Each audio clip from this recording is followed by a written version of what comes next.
You guys think that if you're unhappy, that's a good reason to leave a marriage? See? I don't think you can be happy all the time. So I don't. It depends. How long have I been unhappy? Right. Because my kids are seeing that. Right. I think that matters too. Like Most don't have nothing to do with there's a lot of people. It don't have anything to do with age. Getting married too late. People don't have the intestinal fortitude for marriage. You get up there and say these vows. It's duty and responsibility, time and pain. It's the kids. It's the rearing. It's lineage and legacy. That's a joke in itself. But is that not part of the kids? So your kids are a direct reflection of you. So if my kids are seeing me unhappy, now what? What are you talking about? Because you said happiness in the marriage, because you just said that kids are part of it, right? Let me explain it to you. You're conflating your happiness with how the kids are treated, right? I'm not even talking about the kids. I'm talking about you being happy, right? I just said that about sex, so don't act like you can't do it about everything else. So now that we have a baseline with that, you can fake it till you make it in front of them kids all the time. Now, kids have discernment. I understand that, but happiness doesn't mean everything has to be egregious in the household. However, we know ebb and flow. Is that a thing, or are we dismissing postpartum? Postpartum depression. Do we have menopause? Right. And so you guys go through these ebb and flow periods where your happiness is intrinsically not working. But that's why I agree. But I'm just saying. But you put it on the kids. Like, no, answer my question directly based on happiness itself. I did, but I said it depends on how long I've been unhappy. Raising my kids in a house where there's no happiness is not selfish. That's not life goals. Just for the sake to say I have a husband. Are you serious? No, you made a commitment under the Most High God, right? Unless you don't believe. Who cares about the commitment if I'm unhappy and I'm dying inside? No, don't interrupt them, Melly. Sorry, Nikki, what you say? I'm not staying unhappy for 10 months. You talking about 10 years? Well, I've stayed unhappy for a very, very long time. But who is going to continuously stay in an unhealthy marriage where you're burning inside, you're dying inside, you done forgot who you are, you done forgot your self-worth, and you're just super unhappy, like depressed to that point, just to say I have a husband and I have a family?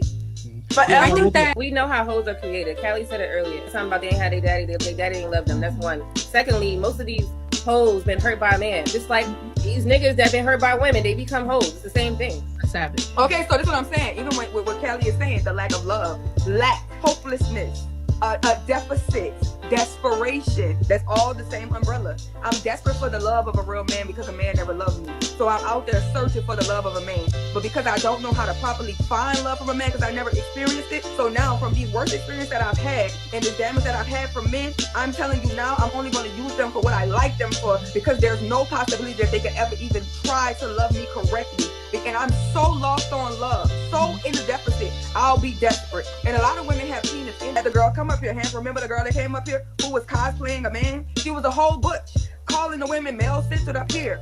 You're trying to become them niggas. Talk about worship when you think you're fucking up a storm because you're a man and you're acting like a man. That's male worship down to the ground. So the women who are promiscuous, are we saying they're all desperate? Majority. I'm not saying that, but I know. Yeah, I agree. I feel like in my point in my life, I feel like I was being groomed to cater to him. So at 18, when did you guys break up or stop doing with each other? When I was 21, turning 22. So you were for about 3 to 4 years. How did you upgrade him?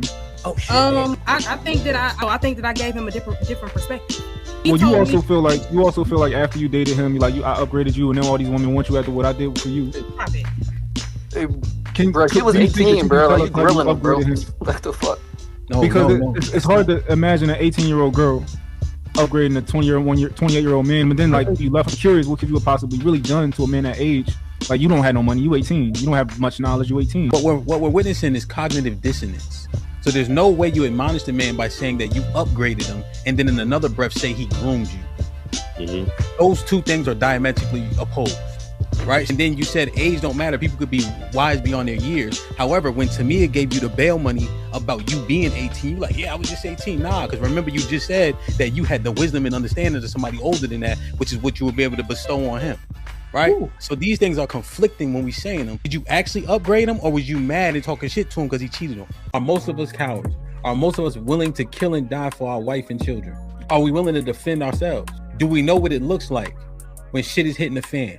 Do we know when danger is actually upon us? How many dangerous situations have we been in to tell? Do we know who we are in these ways? I'm gonna just tell y'all this. If you are in a real life situation and a person approaches you after an aggressive conversation, get yourself in a position in which you can defend yourself properly. So don't stay in a position that doesn't give you any advantage but put you at a disadvantage. Don't ever do that. see people picking and choosing, you know? So if I'm going to approach you in an aggressive manner, then I should stay that way. Or else you look bad. That shit look corny. That shit don't look good for men. Because it's like, damn, is there a low-level threat of violence between men for real? But that's the word. We pump faking. We half stepping. That shit take away from our strength, our bravado, when we don't know how this shit's supposed to go. So this is a thing that I just been trying to process, man. Don't sleep on nobody. And be ready. Be ready as you can. The man says he got cheated on, and you tell him he's the reason why he got cheated on because she didn't feel like she was getting enough emotional support from him, and you justify him getting cheated on. And like I said, that's unfortunate. But the person that he got cheated on, you would have been like, "Girl, that nigga ain't shit." No, first of all, you don't know me, so you don't know what I would have said. I would have asked, "Well, what happened? What did you do?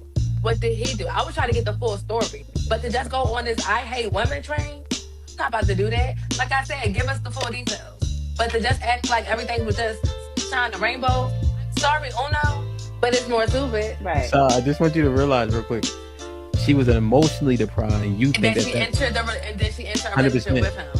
But no, you can't add a speculation on what we do know based on what he shared, and somehow you're saying he emotionally deprived her. You think that correlates? Because before she probably sexually had that experience with that man, she probably emotionally attached herself to him. Why would you think that? Because as y'all like to just say that women just go and just be loose and just have sex. You do. Remember we had the conversation. But the majority of women, they are going to emotionally, going to emotionally attach themselves to a man. How? And then have the intercourse. How do you know that? Because I know. The same way y'all know. The same way that y'all know everything that y'all done talked about. No, what I'm saying is, how do you know that, and how can you justify that based on women's behavior? Because it's statistics. Somebody do the research. If she has a dream about me cheating, am I at fault now? You did that shit. You did that shit, nigga. You did that shit in your past life, man. Damn, boy. So he got hit with a honey bun and it's his fault. Okay. That's like a boomerang. I mean, I don't know his situation. How much would you say yes or no? Well, she let another man put his penis in her vagina. He didn't ask her to do it. She just went and did it because or whatever. So, I mean, I don't know how necessarily it's his fault unless he, maybe he's seen the signs and just chose to ignore them. But other than that, like, I'm pretty sure you left after you found out. Yeah. So, yeah, he did the right thing. Stepping away from it. So, is that an assurance for a partner? Is that an option as well? Like, you like open book? Yeah, I got you. Real quick. Hey, fellas, if you dealing with a woman and she call you a partner, get up out of there. Okay. Yeah, let me see. Let me log in that joint whenever I feel like it. Yeah, I think that will work for sure. Yo, that accountability helps people too. If you know somebody else is looking at this shit, like how you reply, what you reply to, the bullshit, right? So like, for instance, this might be risky. Callie and I can see it, and my wife can see it. Now, I don't even really look at it that much because I know that they be looking at it. But also, bullshit get flushed. You know what I'm saying? It like take a weight off you, Right? Because temptation killed the cat. Pun intended. I don't even have a lock on my phone. You can pick up my phone at any moment and go in there looking and see text messages and all of that shit. Don't get a password. You say delete it, it's gonna be deleted. You mentioned that one of the problems was that you have so much access on social media. Like, some of people can message you, DM, your DMs popping.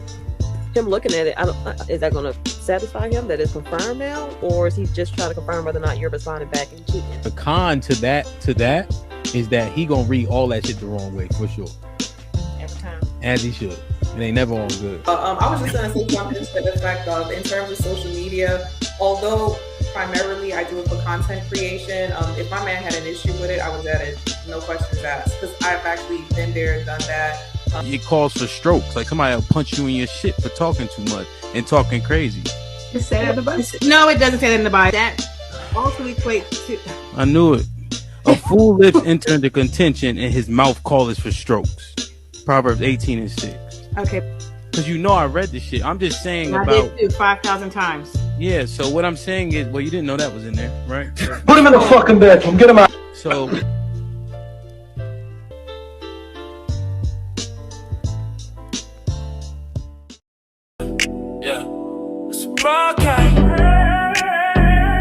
Some vodka.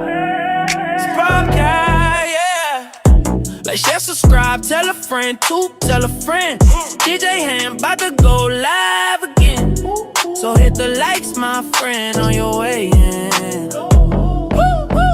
First off, salute the chat. And to all new cousins, welcome back. Heard you searching for the real, well, this is where it's at. The latest topics and panels, and brother, don't get sent to the bathroom. We got all the stats, too, back to facts in the morning or the afternoon. Tuesday, women's POV, 2 Fridays, dancing, jamming tune. It's a community of real, and we better than the world news. This might be risky, I hope you know. This might be risky, let's go, let's go. This might be risky, no, I love you, real, I love it. This might be risky. Salute to DJ Hamp, it's time to start the show. Salute to DJ Hamp, it's time to start the show.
Yep, like, share, subscribe, tell a friend, man. Hit that like button right now if you can. That helps the channel the most. DJ Ham the Stampede, Mr. Fantastic, Big Aaron, we in the building. Yo, fellas, what's popping? Yo, what up? How's everything, man? Doing well. Good to go. How was the weekend? Y'all had a long weekend, or it don't really matter to y'all? All my weekends are lengthy, but this one being a holiday, had a good time. You know, went and engaged in the family tradition of going up to a cousin's house, big beautiful home in Princeton with a pool and all that. So we did the pool party, barbecue and all that. But I wanted to take this opportunity to first acknowledge all of the fighters that came down to Houston and got in the ring and engaged in Hampton's pugilism. So shout out to y'all, and major congratulations to all of the winners of their individual bouts, and to the undefeated heavyweight champion of TMBR. Congratulations to the big ass big guy out here down the screen. Pause. And finally, probably the most important, shout out to DJ Hamp. I heard his wife say something in a speech she gave when we were in Atlanta. Said everything this man touches turns to gold. And I'm like, oh, how sweet. That's what a wife's supposed to say. No, she was absolutely correct. This man puts together an event, and people come through to show him love and show each other love that he was able to cultivate between people.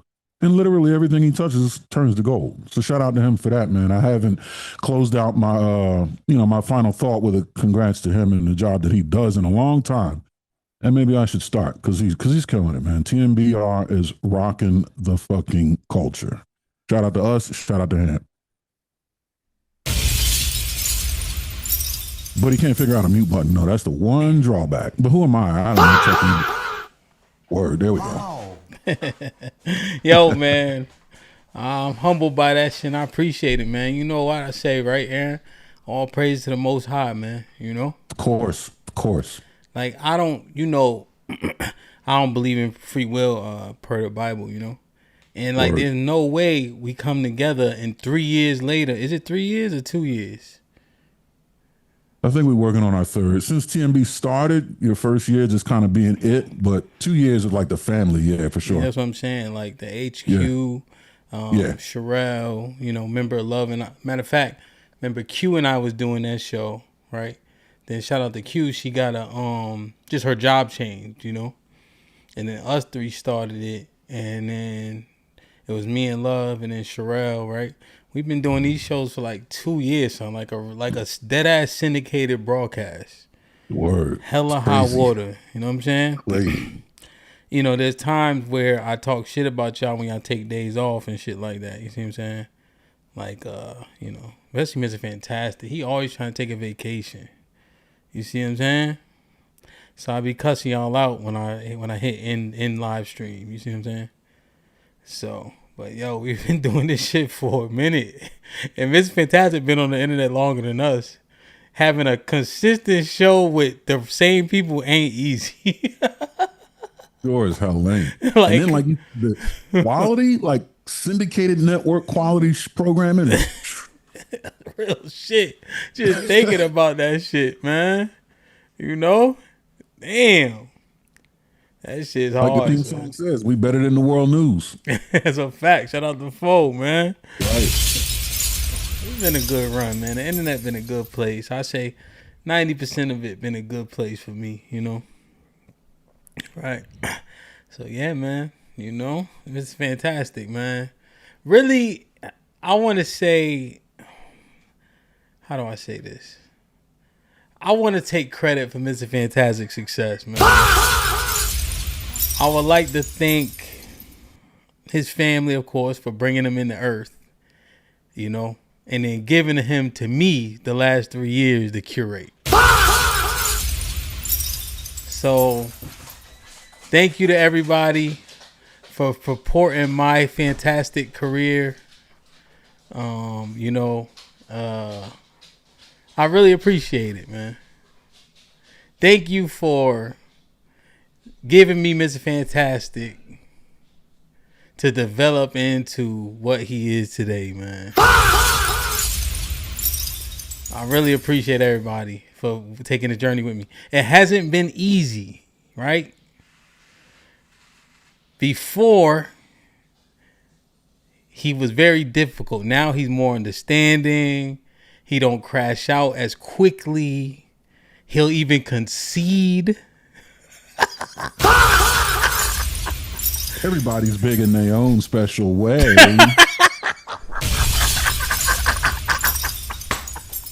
Aaron, would you like to take any credit for Mr. Fantastic's development, man? Yes, as a matter of fact, I would. Shout out to Decorum.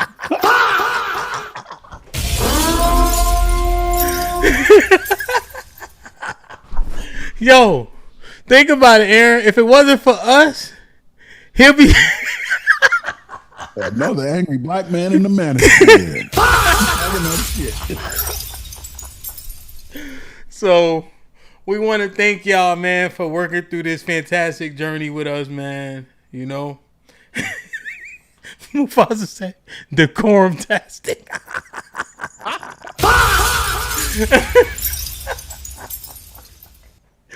He say, Aaron, what do you say now? I'm trying. I'm trying. They can cut you off the whole time you was talking. Cut you off now.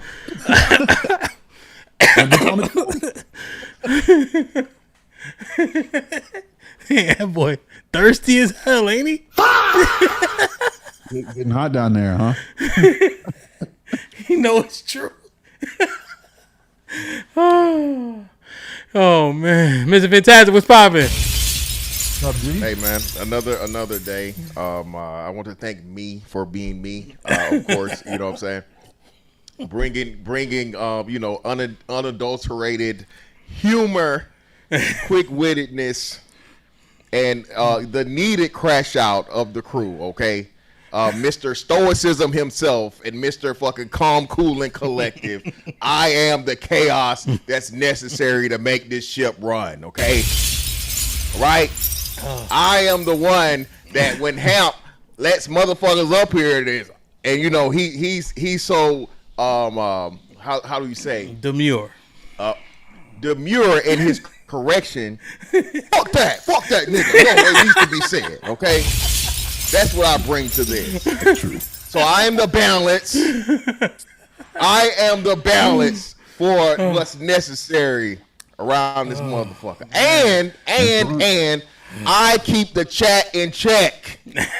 All you hating ass niggas that hate me, that just want to see me fail and I never do, you're welcome.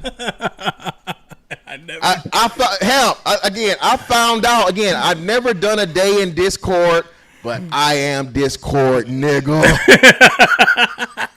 I ain't lying. Never done and never will do.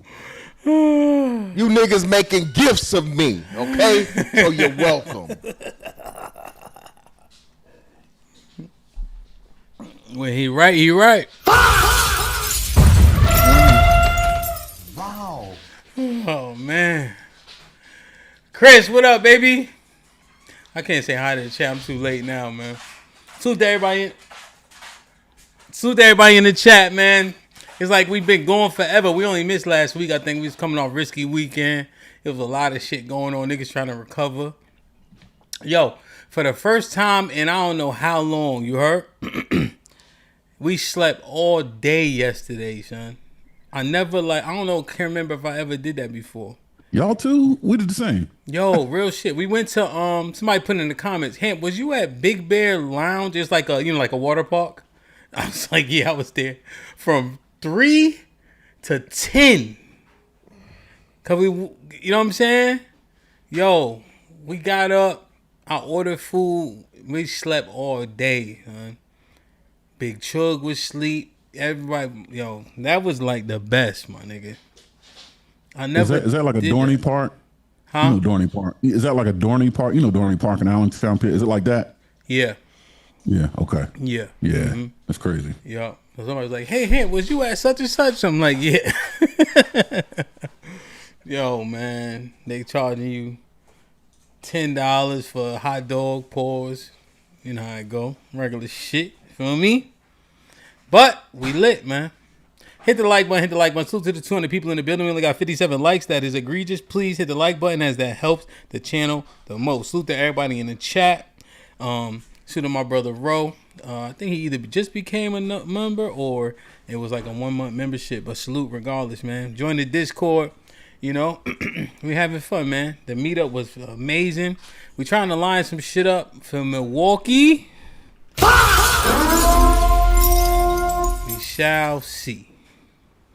We shall see. And I got one thing coming up.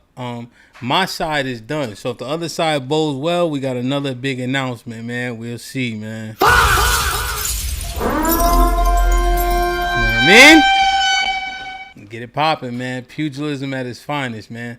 Like, share, subscribe. Tell a friend to tell a friend. Hit that like button right now if you can. That helps the channel the most. Run! It's a stampede! DJ Ham the Stampede. DJ Ham the Stampede. Alright, man. Mr. Fantastic, we have a conflation that we need to clear up once and for all, okay?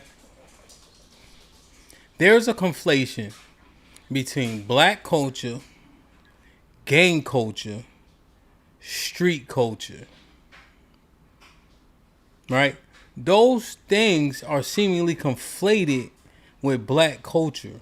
It's like they're spoken about synonymously. And I was thinking about that. I'm saying, oh, and of course, prison culture.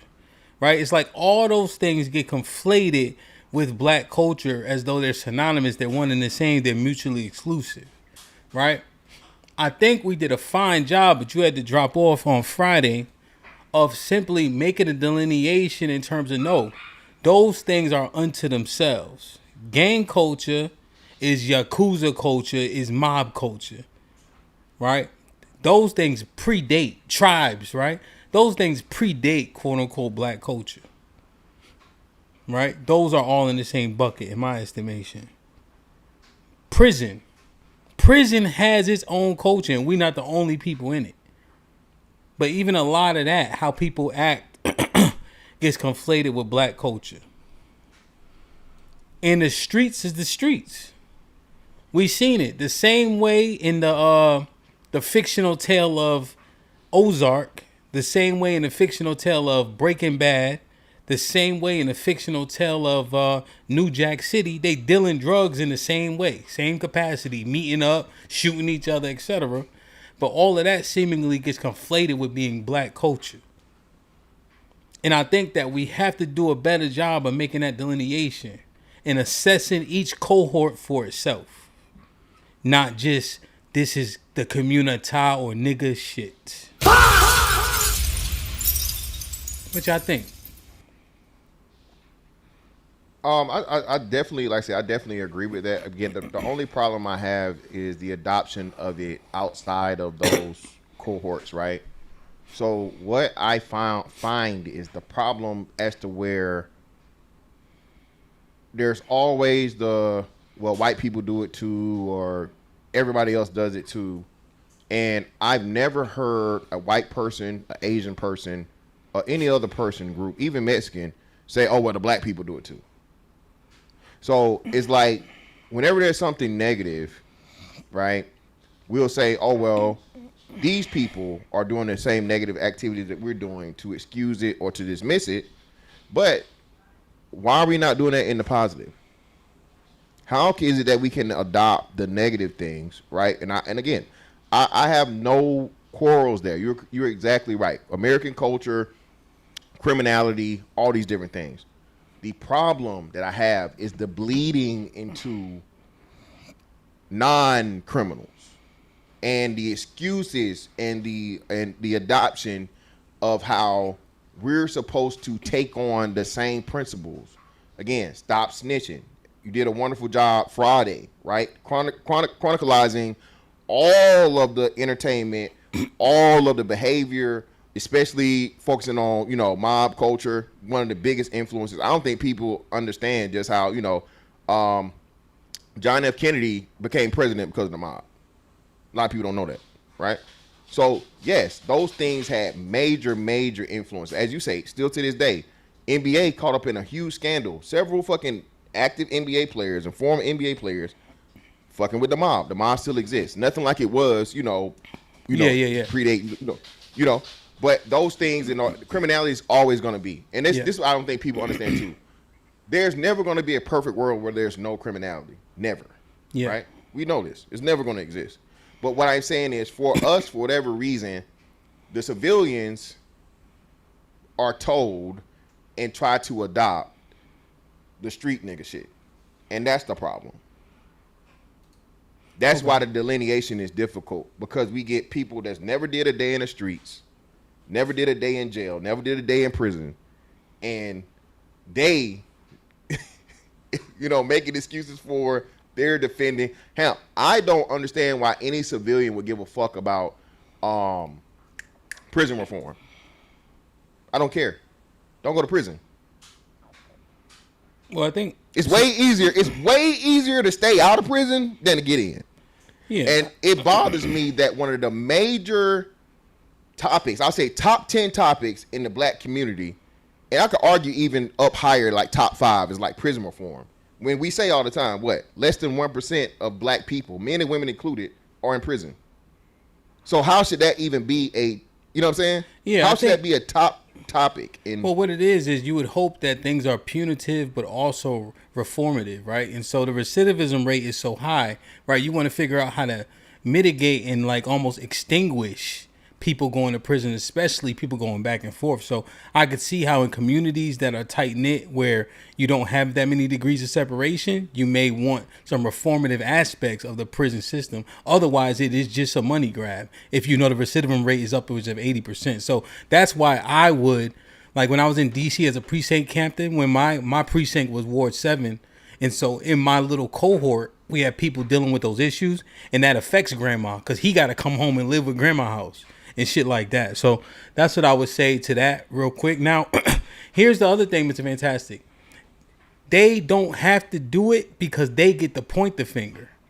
I wonder why white men, like the Walsh dude, are steady talking about black fatigue when he's talking about white men raping dogs and raping and molesting children, right? So I wonder why he don't talk about that.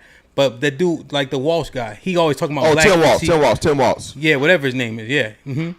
Why he not the motherfucker with the glasses? Yeah. Why he not talking about white people taking dog butt? Instead, he talking about black fatigue, right? And so there got to be black voices to push back at it because they get to talk about black fatigue profusely. Now, here's the other thing. They say shit like, no, black people sold each other. You see? So they do that shit. Whenever they get implicated, they start to push back with, "No, this is what actually happened." You see? They start to say black people sold each other into captivity. Black people owned slaves. You see? They always deflect. Every time we talk about white people, if the 5 white men who come in here automatically start sticking up for white people. It's just that we don't see it in mass because they're not in our algorithm. We don't give a fuck about their shows.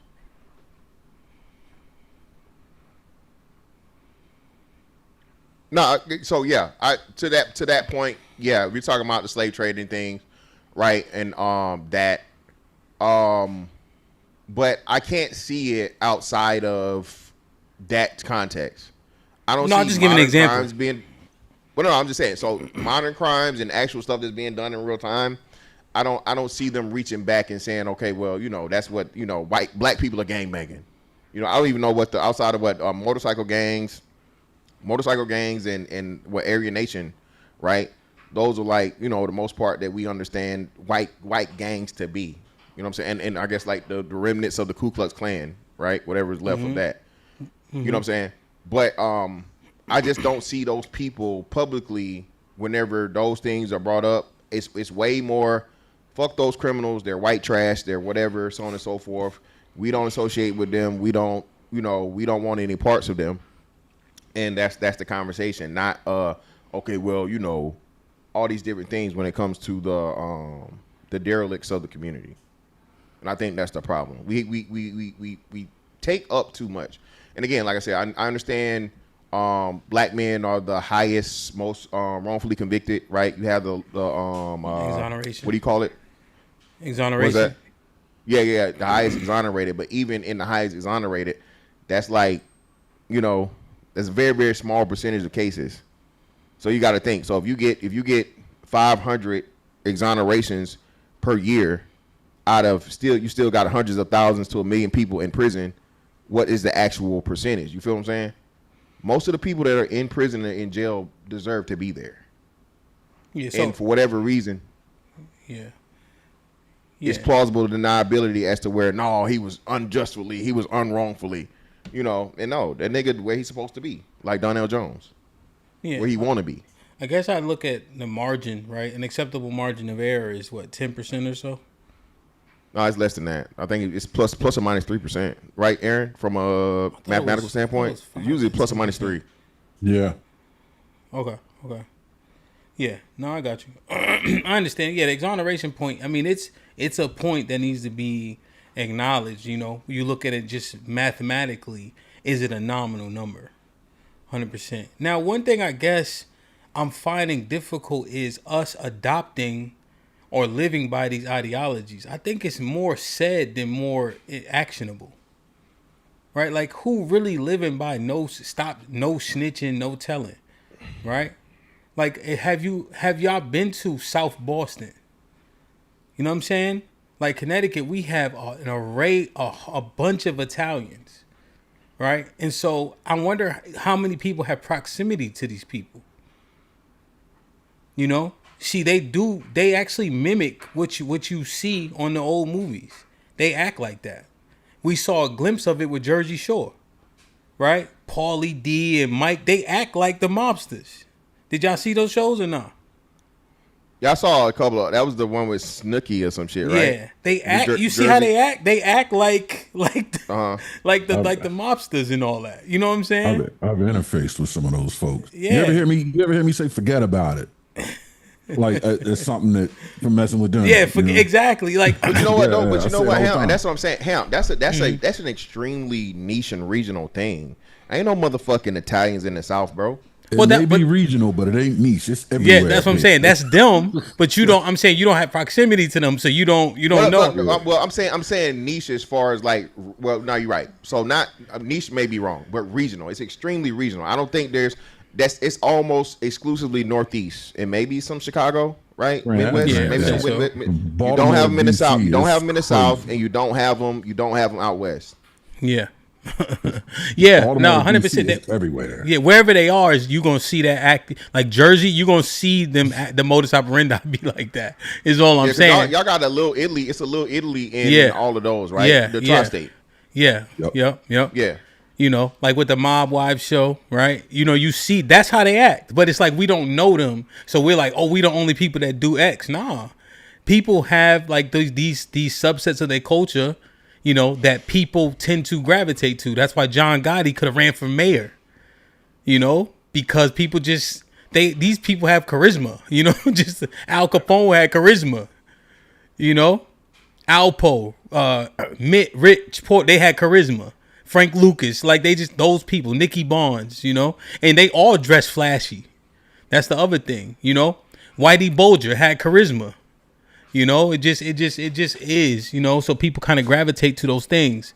That's why John Dillinger, they was trying to call him Robin Hood. People was helping him rob the banks, right? Mm-hmm. He was in public enemy number one. I think the first public enemy number one ever, you know. And the women loved him. You know what I'm saying? Just odd, like how people gravitate to that. You know, that's why gladiators were the superstars back in Greece. You know, now the white people do it too thing I think is misconstrued, Aaron. Right? The reason why it's said is because people acting like they don't. So it's not a deflection as much as it is bringing a light to look. Because it's being said that black people are the only one that do X, Y, and Z. My heart. Y'all are acting like they don't do it at all. So we have to bring that to the table to let people understand that this is an American thing.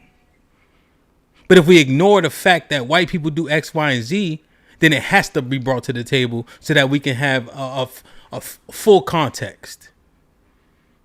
You see? So that's the holistic part of the conversation, in my opinion. Not a deflection like we don't have things to work on, but the cohort is criminality. The cohort is gang culture. That's the cohort that we need to assess. And so while assessing it, there's white, there's Asians, there's etc. in that cohort. Right? We can't only act like it's black. It's more American than black. You see?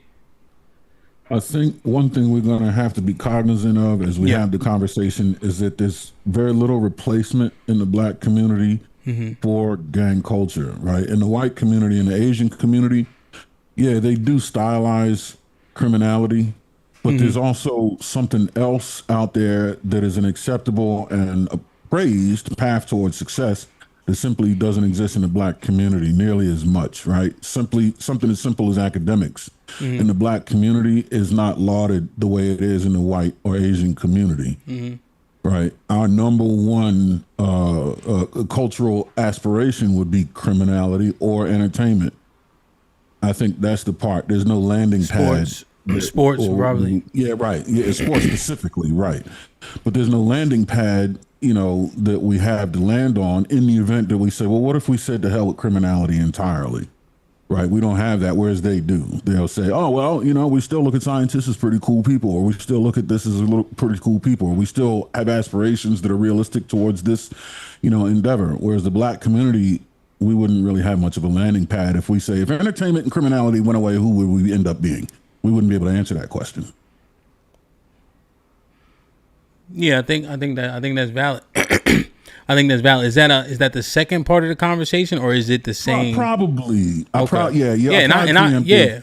We could get jiggy with that. You heard, right? But sure. I don't like the fact that we ignore things, right? Now here's the other thing. I'm saying it, right? I'm saying it. Okay, right? And so now the people who act like it's deflection or a cope, how many programs have they ran? How many young boys have they coached? Yeah. How many people have they hired? What family do they have? What have they grown? We got a community, and this might be risky. Me, you, and It's Fantastic, regardless of our opinions, been doing this shit for 2.5 years. We've been getting money together, right? Me and you raised Mr. Fantastic from 40 to 42. You know what I'm saying? Work. He older than me, but he like my big little brother. Like, you know what I'm saying? We doing all show. He getting it. So here's the other thing, right? It's not just me saying, "Oh, let's make a." No, I did the work. I do the work. I hire 100%. People. 100 Black Men of America, Omega Sci-Fi, Charles Herbert Flowers High School. They never been in the trenches. 100%. I was a precinct captain in Washington, D.C. Literally had to run and get elected, right? They never done none of this shit. Yeah. So it's not just me like there ain't no work to be done because then you go do the work, right? But if I'm having a conversation with people that can understand, I say, hey, let's make sure we have proper context and perspective before we say a thing. Surely. You see? See, they don't do no work, you see? But they say, oh, you deflect. How? I was out there.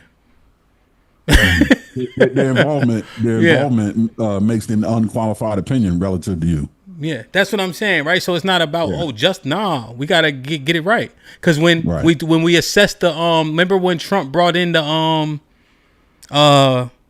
National Guard? Remember, Ms. Fantastic, we talking about it? And I live out there. I'm like, yo, it's safer.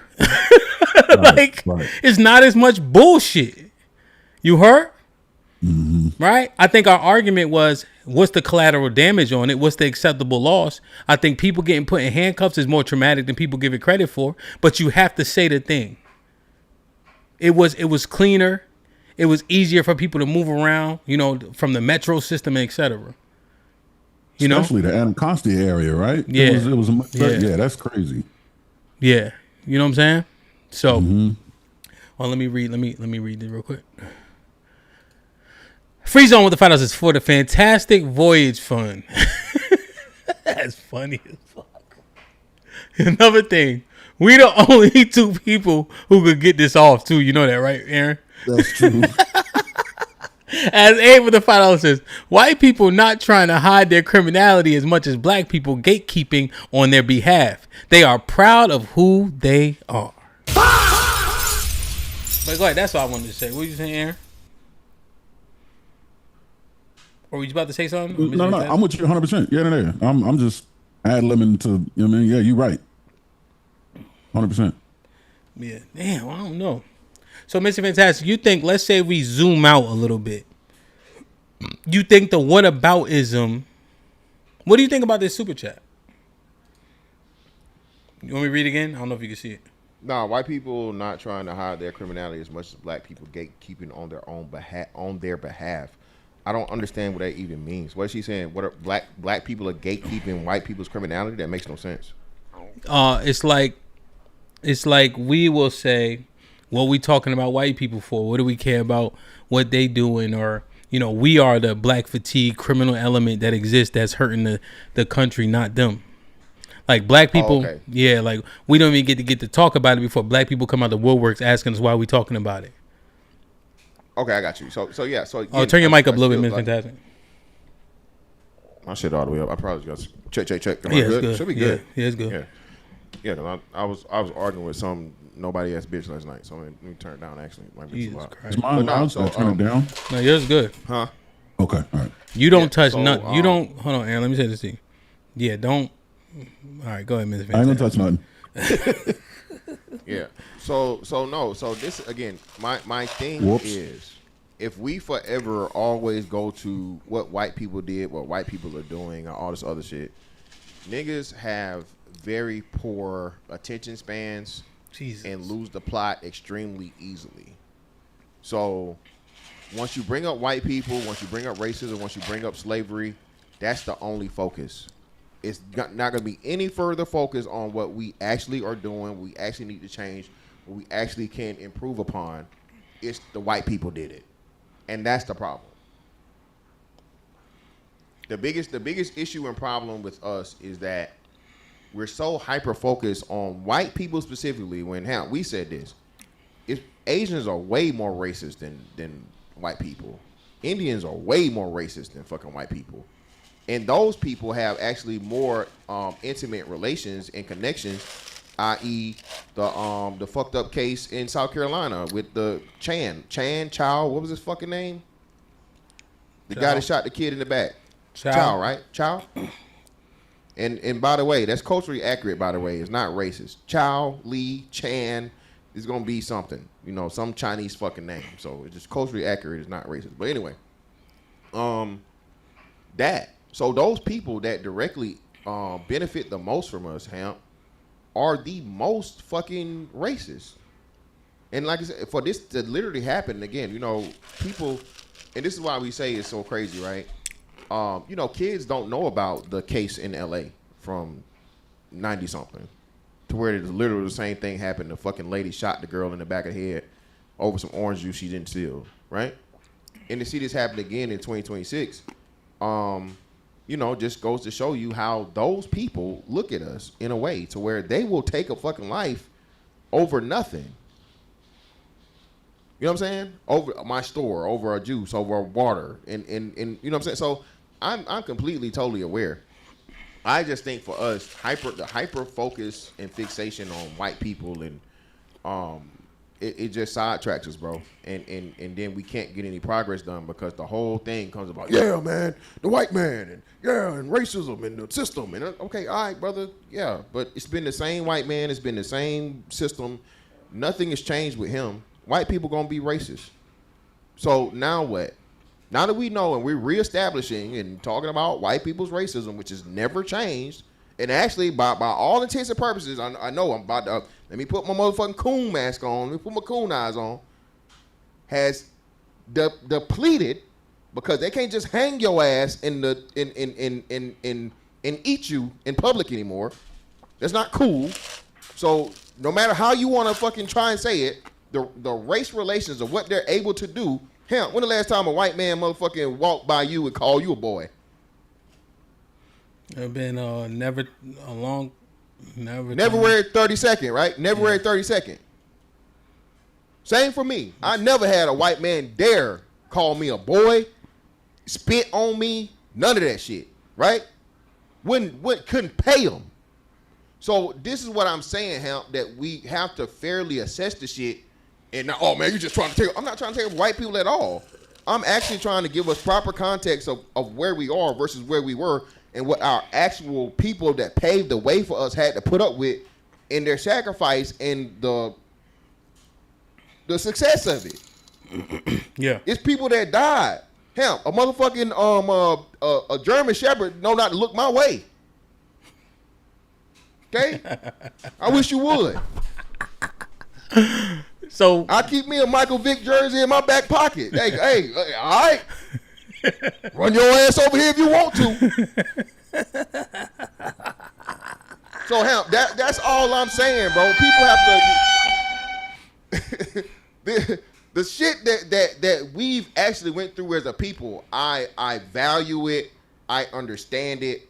I have a very good understanding of it, and I would never want to take from it.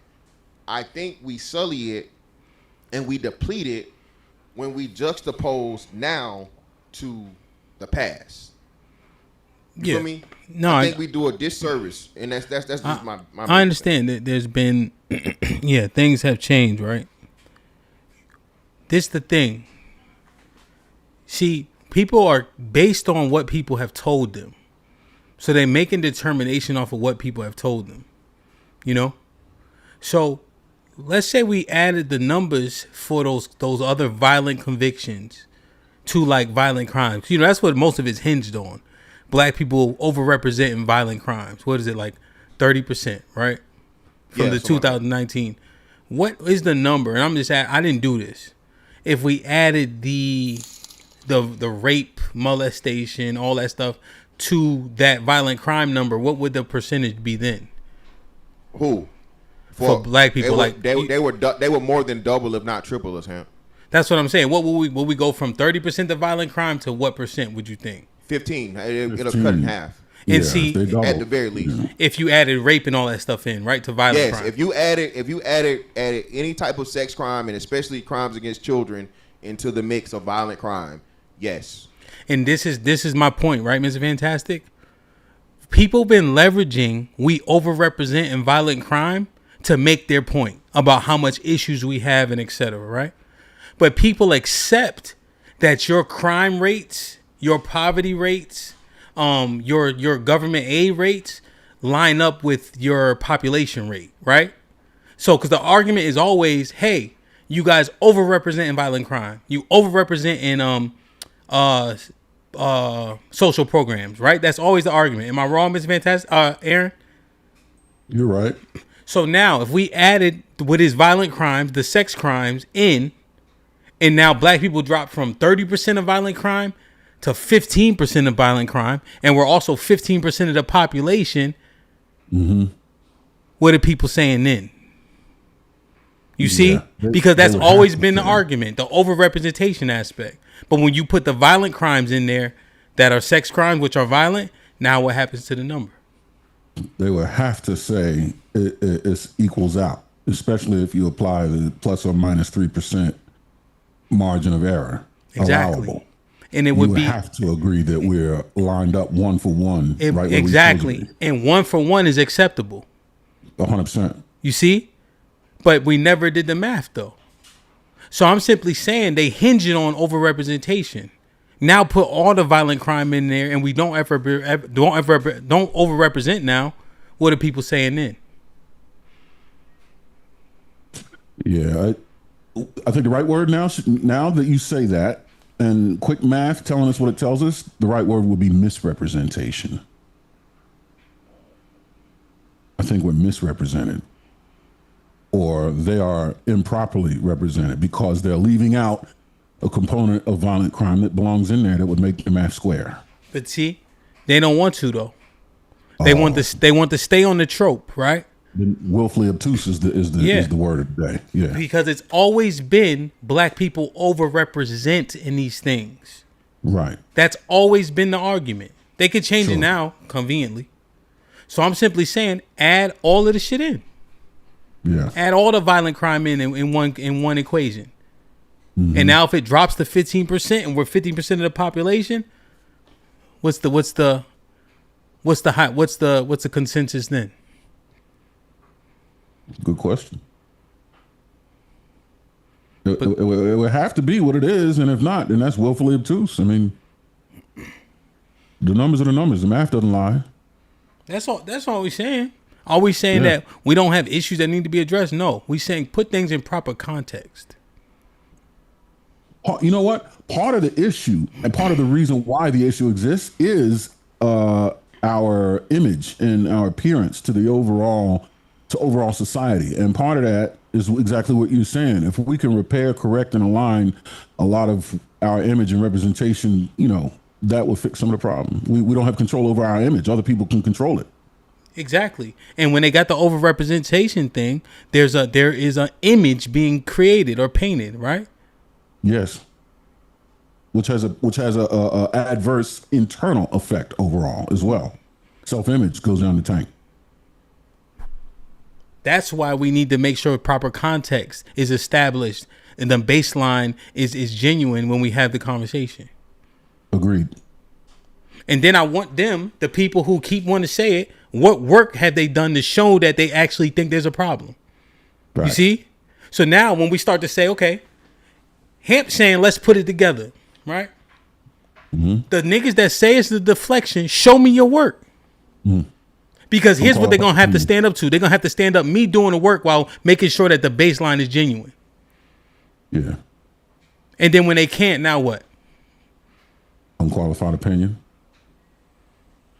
Birds of a feather. Unqualified opinion and willfully obtuse. They hang out at the same bars, you know what I mean? Mr. Fantastic,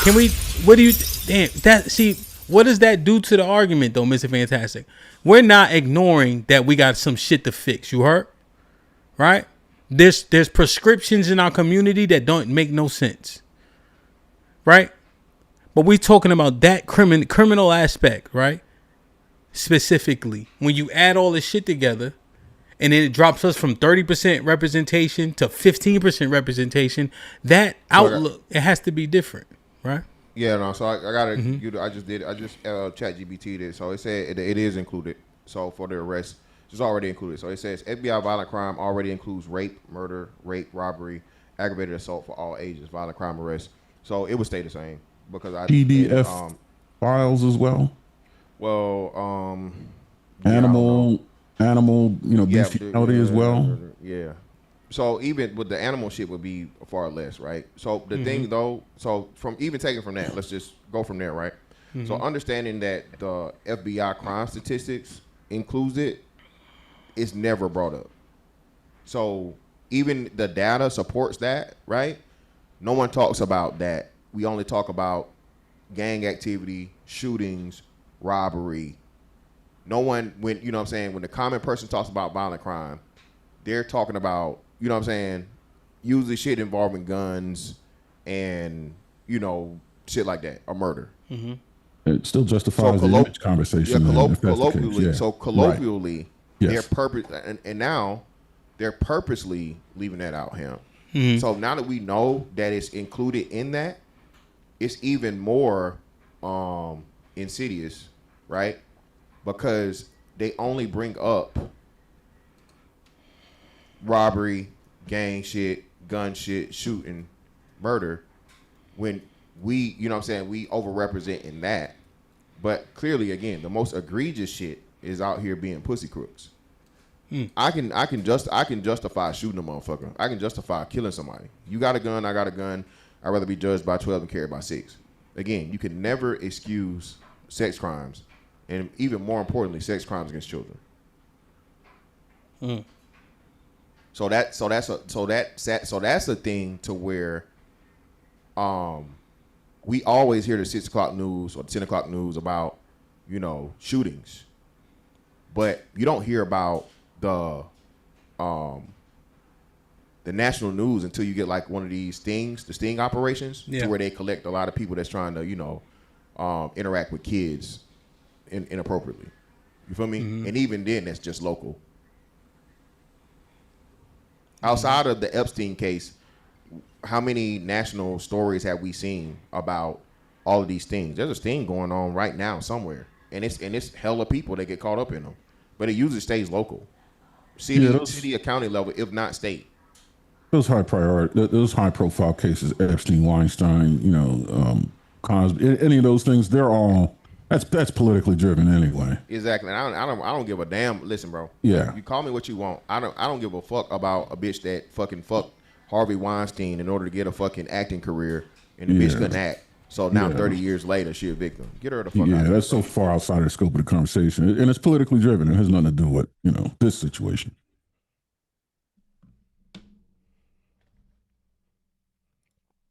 Get her all the way the fuck out of here, dog. But yeah, I mean, so even to the degree though that what you're saying, like you said, colloquially, the fact that it's hidden from conversation, whether it's reported or not, still is detrimental and has a exponentially detrimental effect on the community, because, like I said earlier, we don't have a landing pad to land on if we take criminality out of the picture and entertainment out of the picture as far as what's aspirational, whereas they do.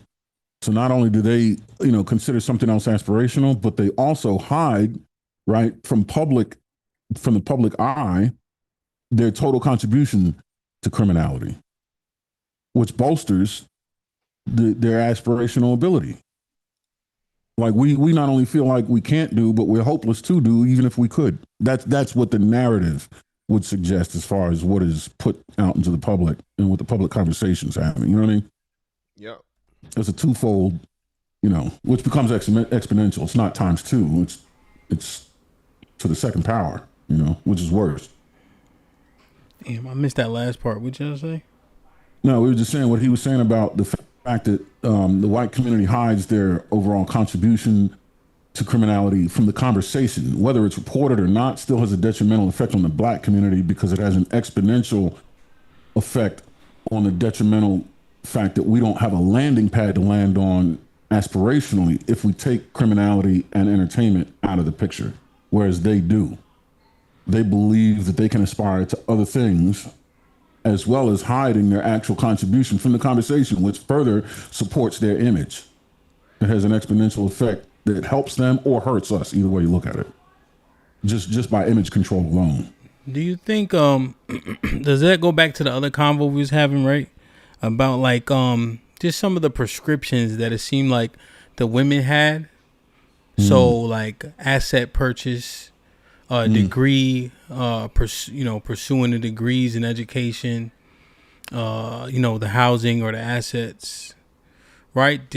Are those the right prescriptions? You know, Like, is that any level of landing pad, or it's not enough? Both. It is part of the landing pad. They would be great landing pads, but it's not enough. It has to be more. Because even within those things, we don't necessarily understand how to get to those things, and we don't make that like pop culture, right? Like just the idea of getting decent grades, or the idea of chasing a career in STEM. When we look at STEM, we think of a plant where the leaves grow off. You know what I mean? Like STEM to them is a completely different. That's aspirational like hell. We just see it as a talking point to delineate what college careers or college career choices are made between men and women, and it stops right there. Yeah. Where they see it as something aspirational, and they can break down the X, the T, the E, the M into different career paths and know based on their personality type which one they want to choose. We don't do that. It's a talking point. Okay. Yeah. No, I got you. Now, one thing, right? Mr. Fantastic's point was different than deflection, right? His point was, what did he say? Attention span. Yeah, attention span distraction. Do you think that if you bring like understanding to the entirety of the conversation regarding who does what, right? You think that most people default to you think black people default to see the white man as opposed to just saying, hey, here's the true and actual baseline to criminality, gang culture, street culture. You think most of us will just simply deflect to white man, or this is an American thing, including black people? No, white man. That's the problem. That's the problem. Once you bring the white man up and racism up and the system up, that's the only thing that's being viewed, right? So we can't actually assess ourselves and what's going on and affecting us the most. At the end of the day, HAMP, like you said, hey, when a child gets shot, a black child gets shot by a black person, like that don't hurt white people. That's not nothing to do with white people. Why are we even bringing them up? You know what I'm saying?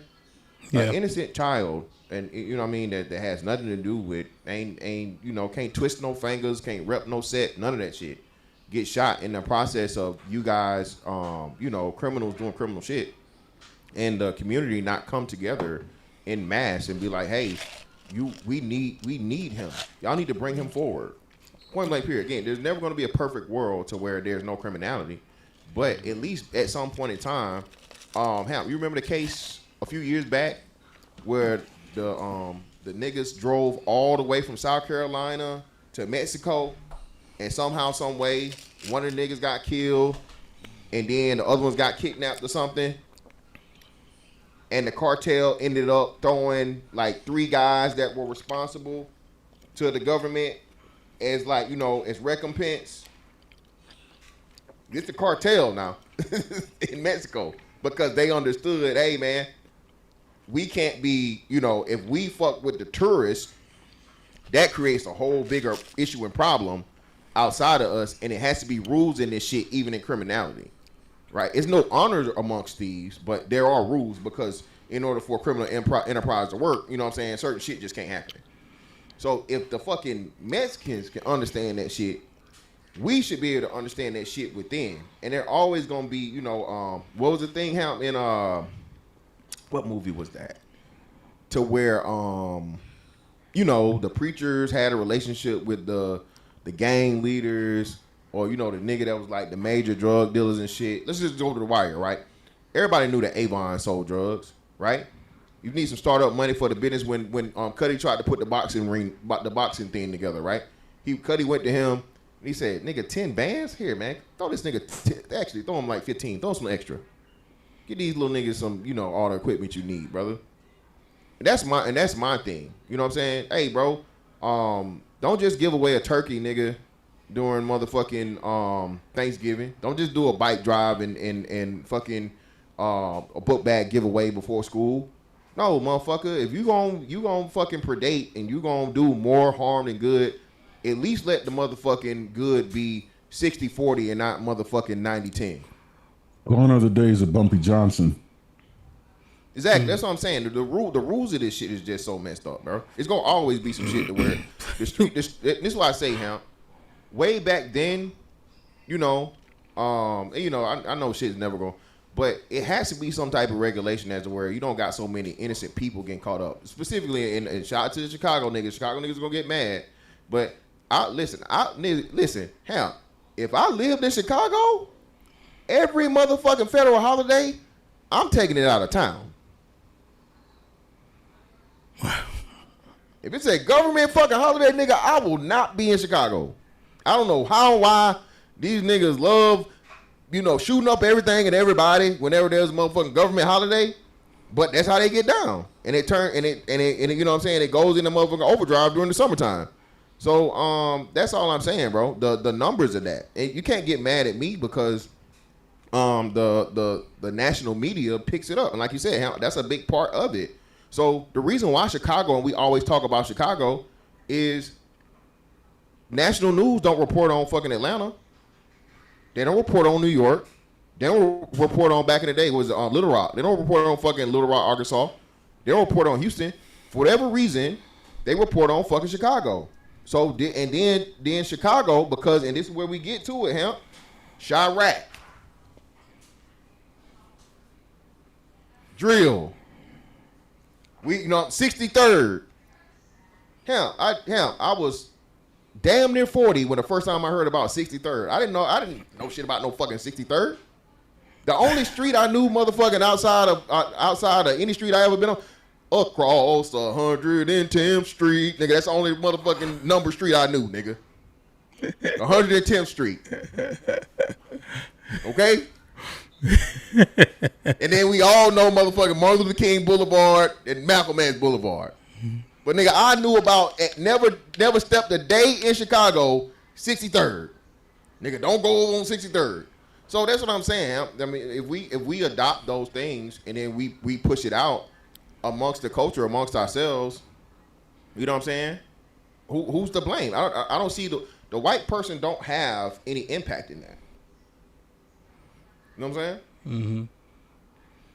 Yeah. Now you getting down to the nitty gritty. Only thing about the Mexicans though, just real quick, is they shot so much shit out. They let El Chapo's son go from prison. Remember? They was shooting. That was in Mexico though.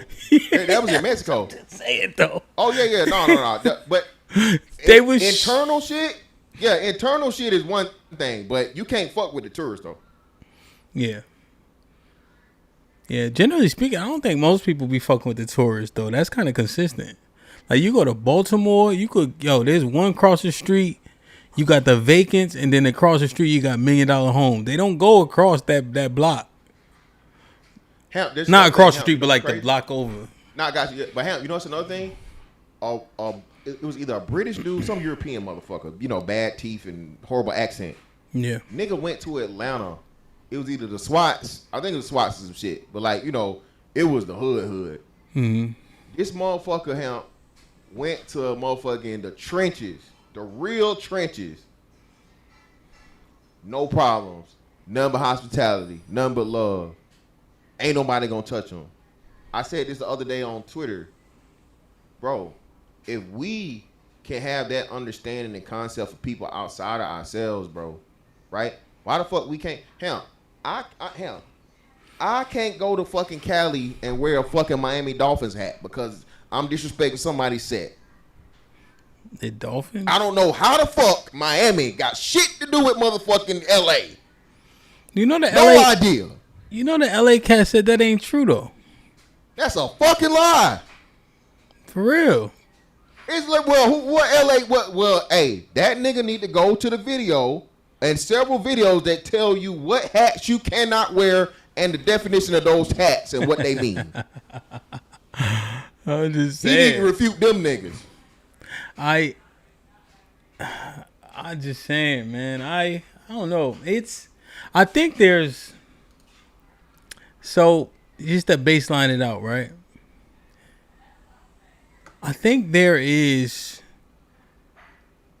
there's an issue with the people who act like you're deflecting from an issue or a cause, you know? Right? I think there's an issue with those people who call context like deflecting or saying that the black community don't have problems, right? There's a lack of comprehension in the conversations a lot of the time. Which is, I guess, the same thing that Mr. Fantastic is saying. Like, people have like a low capacity to, what did he say? Listening. No, what did he say? Oh, attention span. Yeah, attention span. You know? I don't know. It's interesting. Hold on, let me do this real quick. Shab, what up? You can hear me? Yeah, my audio good? Yes, sir. What's poppin'? How y'all doing, man? What's up, gentlemen? What's up, Miss Fantastic? What's the word? What up, man? What's going on? Yeah, man. You know, I've been here, YouTube, this space for about a year and a half now, and you know, I'm starting to learn. I'm starting to see the limitations. There's a lack of curiosity. There's a struggle for people to admit what they don't know. There's a lot of ignorance that kind of floats around, which makes these conversations really like disheartening sometimes, and I think difficult to have them in a way they could be progressive for us. You could just, because even like for instance, like using culture, right? Like using the word culture, and then the way we talk about culture. Because here's the truth about American culture: intellectualism isn't something that's strong in American culture. So there's a lot of niche things. So for instance, like we talk about the Asians, right? They are a very niche part of American culture. Aaron was talking about kind of like the soft landing, and I macro, just thinking about like what's popularizing media. But I think about like the institution I went to. Now Hemp shit on it, right? I know he doing it for fun, right? He talked about the graveyard, but this is why I say sometimes like the gems that are within our culture we're not aware, right? Because the school I went to, Tougaloo College in Mississippi, at one time produced the most black doctors, lawyers, dentists, pharmacists in the state of Mississippi. At one time, it was the beacon. So when all the civil rights leaders were coming through the South, Tougaloo College was one of the places they stopped. That was a safe haven for everybody. You stop here, we're going to feed you, you're going to be good, we're going to house you, we're going to take care of you. What I think is very unfortunate, and it's very apparent to me when I come in these spaces, that people don't know black culture. They don't know black history. So I find it very ironic when we talk about other cultures, when it's very apparent we don't know our own fucking culture. When people want to talk about the things that happen to black people, they love talking about Black Wall Street. They don't talk about Mount Bayou, Mississippi. They don't talk about Haiti, North Carolina. There are hundreds of places where these things happen in America to kind of see the timeline. We're limited, right? My mother is besties with Malcolm X's daughter. Literally, besties. They was at Essence together this weekend. I'm around the culture that people say don't exist. Because see, even though I grew up in Jackson, Mississippi, which was at one point in time considered per capita one of the most dangerous places in America, I still could be a child walking around and enjoying life, despite that being the case. So kind of what Aaron alluded to, and I think all y'all alluded to this, we seem to limit our understanding of ourselves to what's popularized in the media. But if you do some due diligence, what I think will happen is you will end at a place of pride, because you'll find that black people continually are still trying to find a way to stay on the hamster wheel. Despite all the things that are occurring in this country, we still, even now, I just saw a post on Instagram that said black marriage is on a rise, and we haven't been able to sustain this. This is the first time we've sustained this in 40 years. I'm interested to see how many shows you're gonna do about that. That black marriage has been on the incline for I think at least 10 years. While Miss Fantastic has said a couple of times, marriage is dead. No one cares about it no more. You see what I mean? So I understand what Miss Fantastic is saying, because he's right about the attention span. But I think particularly here in this part of YouTube, because I keep saying, you know, I love my brother Hemp and what he does here, but this is just a space. This ain't all of black YouTube. It's other black YouTube. They're not talking about these things. They're talking about things that, well, they are talking about these things, but they're also talking about things that will actually be progressive for us in whatever's coming forward. We talking about 2053 as our bookmark. and not all the positive things that are actually still happening despite what's being popularized. And that's the part that concerns me. Well, that's the thing, right, Sean? That's why you have to baseline it. It's like these motherfuckers just think that we are only the negative, right? Right. So that's why Friday is so important. That's why getting people to understand proper context, because the context, I can't see you that well, Sean. You like off the camera. Turn it like to you. So to contextualize what is actual, what's real, as opposed to just the propaganda, But there's so many black people fighting addicts that we deflecting on what? To tell you that this is the norm for America? Yeah. Right? Yeah. And then here's the other thing, right, Shad? That's why I said, let me see your work, right? For you niggas who act like we just talking, right? Where we deflecting. Let me see what work you've done, right? Otherwise, you really don't give a fuck. Right. If I didn't think there was an issue, then I wouldn't have done the work either, you see? Right. But we saying that we need to have a proper baseline to have the real conversation about what the issues are. Yeah. I think that's a self-fulfilling prophecy, huh? It's like the people who ain't gonna do shit talking about it. That's not a new occurrence. It's just now we got YouTube to do it. But it's usually the people that's doing all the talking that ain't did shit. That's usually the masses, the people that got all the criticism, and then you say, okay, cool, come on the panel, right? State your claim, and then tell me what are you doing to be the solution. That's why I get annoyed, and me and Miss Fantastic has went back and forth about this. We got to stop othering ourselves. Miss Fantastic, me and you might not be gangbangers, niggas, but we do a lot of fucking with no plan on doing nothing for that don't benefit the community. But just like church, right? We'll talk about the gays, we don't talk about the adulterers. It's the same thing on YouTube. We'll talk about the thugs, but we won't talk about all the men and women that's out here engaging in activities that don't actually promote family, that doesn't create a stronger community. Because that's our sin to bury. But let's talk about the thugs. That's easy. And then with the worst part about it is what Miss Fantastic is saying, like now the citizens are taking this on. And I'm just like, that's not why are we putting this burden on black people? Like everybody walking around talking about stop snitching. I ain't never heard that from an adult in my life. The first time I heard stop snitching was, I think, Dipset. That was the first time I heard it. I ain't never had an adult in my life tell me don't snitch. My auntie was a vice cop for 30 years. So where is this happening? And I'm acknowledging that it does happen, but to put this burden on black people like that, to me, it's unfortunate because it's not based in facts. Can't hear you. But yeah, and that's why I in Shad, we the same age. So no, that's not true. It was a whole campaign. Remember, Carmelo Anthony got in trouble. They had to tell Carmelo Anthony, hey, bro, you an NBA player now. You can't be back in Baltimore representing this shit. What are you talking about, bro? We were here for that. It literally started like being a mass campaign on our watch, in our age bracket. We started it. Yeah.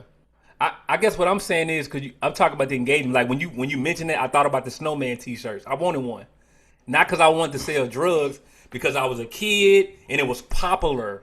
And I'm saying now that we're on this side of the game, we should, because we've been through it, we should be able to look back and say, you know what, yeah, niggas was talking about stop snitching, but as far as what was actual was when crimes happened, they got reported. In mass, black people aren't harboring criminals in their neighborhoods. But yeah, a couple of boys in the local area that ain't never did a crime in their life because it's popular to wear the snowman t-shirt because we all love Jesus. And when that first album came out, one of the best intro albums I've ever heard from the South and Bayous like that, right? We all wanted a snowman t-shirt. Guess what we wasn't doing? Trying to get a pack. We was going to school, going to basketball practice. No, and I got you in shot. And I am not saying that again, and I've never said the majority of black people are criminals. The problem is, like you said, Shad, right? For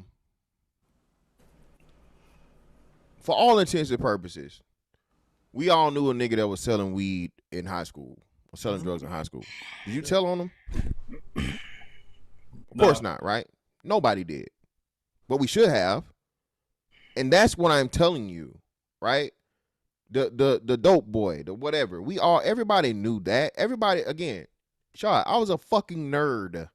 And I know who the biggest drug dealer on the east side of fucking Macon was. Okay, I shouldn't have knew that shit. If I knew it, who else knew it? Everybody else knew it. Ain't nobody doing. It's fantastic. Nobody's doing that. You see, and that's all you're saying. You know, when every 6 months, one of them trailer blow up from them cooking meth. Everybody know he cooking meth in that trailer. There's no way you got white people overdosing to a point in Oregon to where they don't have nowhere to put them, and people don't know who's selling it. Ain't nobody just going out their way to like give up these. That's what I'm saying. It's an American thing, but we putting the jacket on black people. Right. Remember, they had the police department in New York City. The Chinese, remember? They had their own police department. That's illegal. Yeah. Wait. All I'm saying, because you saying you just basing them on legality, right? So they're doing something illegal. They not telling on them. They not. Yeah, HAMP. That was literally like that was a big issue because that was like the Chinese government body snatching motherfuckers and putting them back on the boat and sending them over there. So that wasn't on no. Just telling you, like, motherfuckers ain't telling, bro. Like, I mean, because I'm saying you like people like going out their way, but generally speaking, we know that motherfuckers is telling the criminals. No, that's the conundrum too, HAMP. Listen, even the street niggas is telling, but that's the even more fucked up part of it as to how, nigga, if we know y'all telling, why we even listen to you say stop telling? We don't. That's the point, though. We don't. Nobody listens to that shit. HAMP, HAMP. I guess it's this then, HAMP.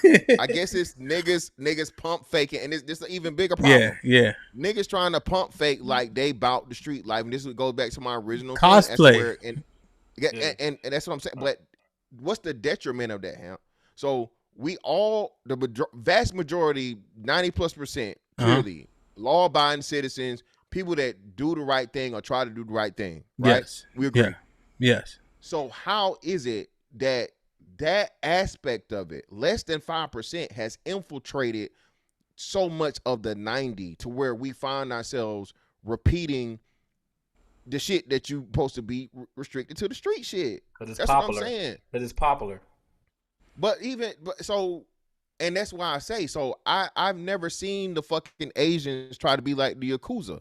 The Asians want to be like us. You ain't in the Asian community, Miss Vince. And that's the other part. Hold on. I don't have to be in the Asian community because it's a motherfucking Chinese shop and a nail shop and a whatever shop in every fucking hood, Shad. And what do? Shad, the little Chinese boys, they trying to be like the niggas. They ain't trying to be like no motherfucking Yakuza. They ain't walking around this bitch in no motherfucking black suit and tie. These motherfuckers wearing the shit we wearing. They buying the fucking Jordans before you can buy them. You know they got little ass feet. Yeah. So that's what I'm saying. Yeah, but you attaching the Jordans to criminality now? No, I'm not saying criminality. I'm saying when they're around us, they more so adopt our culture and imitate us than fucking what their natural thing is. Yeah, American culture. We the taste of America. No. So hold on. So you just talked about not discrediting and not taking away from us and what we do. Are the Asian kids that grow up around the niggas doing American culture, or are they doing black culture? Black culture is American culture. Okay, so let's specify. I agree, right? I agree, right?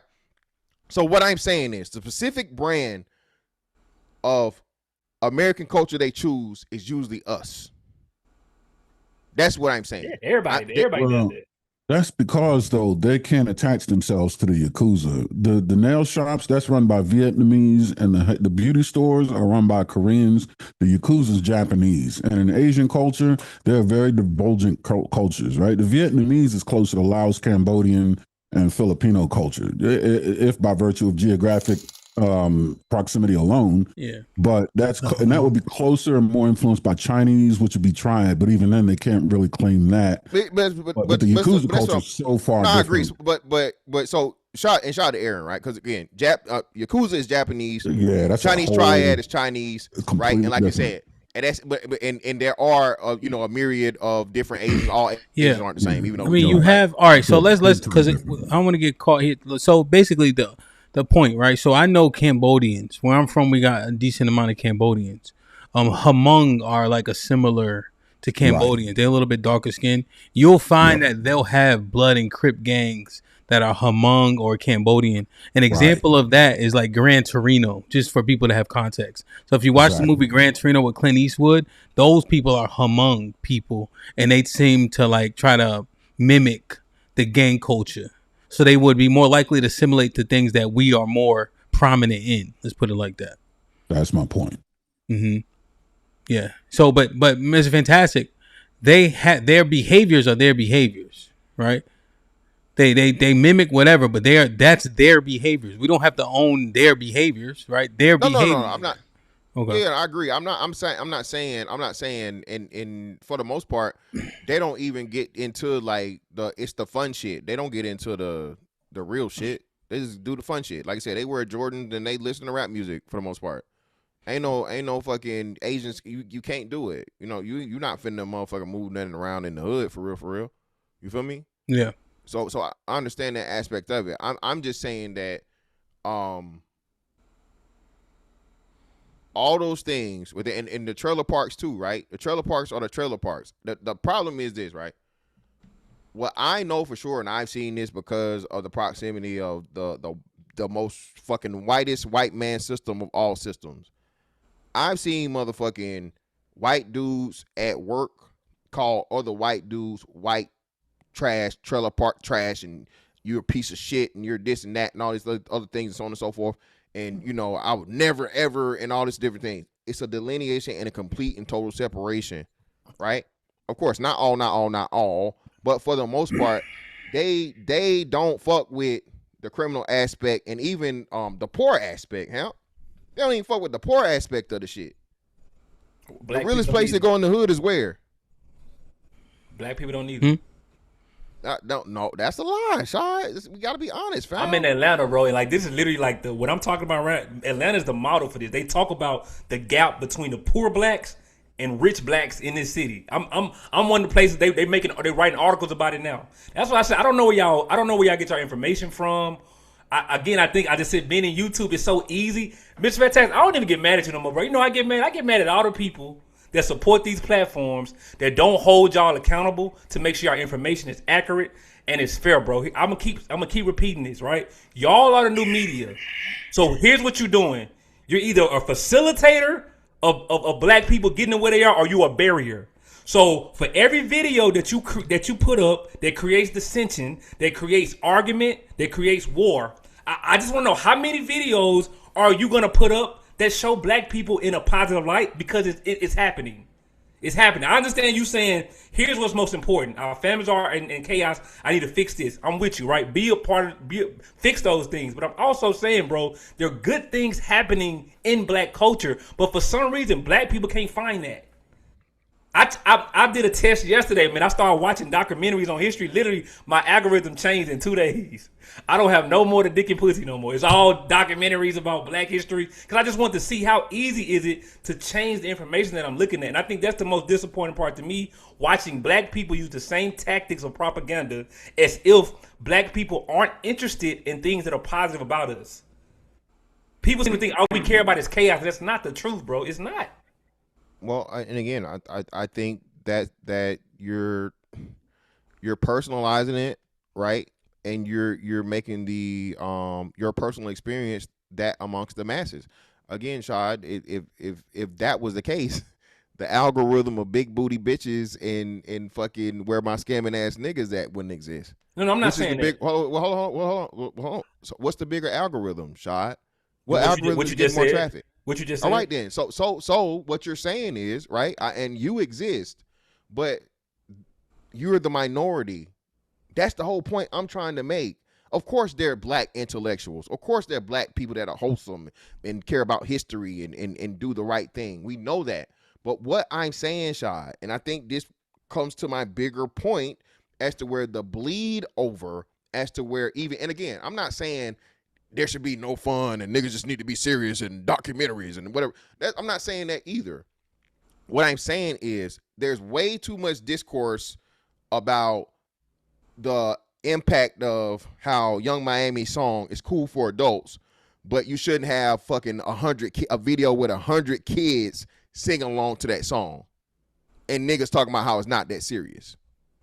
I got you. I'm gonna say this. And I'll let Chicky go. What I'm saying is, we were kids, so we remember when doing stupid shit was fun. Now we're old niggas. My beard is almost all the way gray. We're old niggas. We know better. So what I'm saying is, yes, we can also help steer culture. We know that the children need a little bit of guidance. Hell, most of us need a little bit of guidance. While we're talking about culture, because culture isn't just the negative things that are part of our group. It's also the positive things. So when we talk about black culture, let's talk about it all. Because maybe what we'll do is we'll inspire somebody else that's been in dick and pussy land for 10 years to say, well, let me go look into this. Because I just saw some research that said marriage is on the incline. How can I get some of that? Because I used to want to be married. And then I started going to DNP land and fuck marriage. But it's a group of people in the black race that are figuring it out. What are they doing that I'm not doing? So we can add to that part of black culture. That's all I'm saying. It has to be, because we talk about music and the lack of balance. I'm saying we saying the same thing with media. And the interesting thing is, we can't blame the Jews. We doing it. This one thing, right? When you test this stuff about how negative and bad black people are, right? The test, we never pass the test like we should. When we use an anecdotal test, how many of y'all niggas been in prison? How many of y'all niggas been in jail? Nobody can raise their hand. How many niggas got a degree? Everybody raise their hand. How many niggas got a certification, right? It's always more of that than the negative. Always, every time we had a panel discussion, right? And then when that cracker was out here, Chud the Builder, right? He couldn't get most niggas to respond. All right. Most black people was trying to go on about their business. And then we had to argue with niggas about why you responding like that about disrespect. Why would you? You should be, shut up, nigga. Right? But most black people would not respond how he wanted them to. But yet they motherfuckers want us to wear a jacket of negativity for as a community and make us the face of things that we shouldn't be the face of. There is a criminal cohort that needs to be assessed. And guess what? 30% of them are black in prison. 31% of them are white in prison. The rest is other. Right, Mr. Fantastic? Yeah. Sound like we need to assess the criminals. Shiki, what's popping? I'll be right back. What's good? What's goody? Okay. Yeah, I don't know. The fact that I think we stick on a particular subset of culture a lot, and I think we should stop doing that, right? Because for a key person is Chud the Builder. He may not be in an organized gang, right? He may not be a KKK or whatever the case may be. He may not have an ownership organization, but he's a civilian. And what you saw was other white civilians pile on and add to that and support that. We saw that the entire time. No criminal affiliation, no tie-in or whatever the case may be with Crips or Blood, but yet they're supporting that. That's their civilian side of doing that. Why is it that whenever they're not quote unquote gang members, they're still supporting something that's degenerate, that's still this, that, and the third? Like, why do we always have to focus in on hip hop and the subculture of gang members within the black community when the average black person is not doing those things? But then you look at the quote unquote average white person or see what they're supporting, and they're supporting another average white guy who's not a part of a gang, causing all kind of issues. Why don't we talk about that? Why do we always have to find the subsect of the subsect for black people and have that be representation of the entirety of a group? And then you look at what the commonality or the common folk is for another group, and that's not their entirety overall. If I say all white people are racist, I guarantee you 50 black men, including one black dude who don't know he black from PG County, is going to come up here and go, why are we talking about white folks? They have no gang affiliation, but yet somehow, some way, they found a way to be supportive of somebody that caused the amount of dissension amongst multiple communities to the point to where he shot somebody and now he's in jail. And how many of those comments of people that look like him with no gang members or no one that supported him and said he did the right thing, let him free my nigga Chud the Builder? Sound familiar? Sounds like something black people do, but yet white people do it, and we don't talk about that and make it seem like black people, oh, y'all always want to free this criminal, this, that, and the third. It's the same shit for them, but they don't get the exact same imagery put on them that we get on us, and it don't make sense. And then black people are willing to put that same imagery on other black people, and then when we go, well, why would you do that when we can look at accounts and look at what's going on throughout current history and go, here's a perfect example. Why don't we just say all white people racist? Now I got to fight the same nigga that say all black or the black civilians in the culture are held to a standard of gangster culture. And then I can't look at white people that aren't held to any standard, and yet they all seem to be following and adhering to racist ideas. Jake Lang is walking around free, or he may be in jail. I forgot. He may have gotten out. Jake Lang, another white boy with no gang affiliation. Oh, I'll take that back. He's with the Proud Boys. But guess what they won't qualify that as? A gang. A insurrectionist charged and proven to be that with the record before he got pardoned, walking around here causing dissension. Everywhere he go, there's a problem. BET Awards, there's a problem. And if you look at any comment with a white boy with a white face on it, that motherfucker's agreeing with him. Why can't we say them white boy? Why can't we say white people are gangster, thug, racist, vicious people, and they have no pushback? And why is the first form of pushback I got to fight through a nigga to get to it? It's something weird about that, Hemp. Start asking that question I've been telling you to ask. I think there might be an answer. I swear to start asking that fucking question. I swear to God, you will see a pattern. It's just a weird one to me. That shit get on my nerve. Yeah, well, it's not. There's nothing about there, bro. That shit lame. I think I don't see anyone saying that there aren't criminal white boys in the thing you're saying, Cheeky. I can't say I don't see anyone. I'm just not aware of the person that puts up bail for the white criminals. I think the white criminals are acknowledged as that, and it's like again, like I said, why are we bringing them up if we're talking about us? Why? How do we get to talking about what the white boys do if we're talking about what's going on with us internally? Well, real quick, remember our conversation today is about the dynamics of what is and what ain't. So everybody's included. You see, we weren't talking about like a crime that happened in the hood. Then we start talking about white people. We saying, hey, we need to understand what it is the conversation is about. It's about criminality. It's about gang culture. And those aren't synonymous with black. You see, that's the conversation today. I catch your drift about other combos. Yeah. So not today's combo, but when we're talking about... Generally speaking, that's how that happens, right? Yes. The shit that goes down in Chicago. The shit that goes down in Memphis. I got you. This is the part I wanted to get to. I catch your drift. I understand. You were saying, generally speaking, you hear that most often. Even though today we're inclusionary because we're trying to understand cohorts that involve more than just black people, right?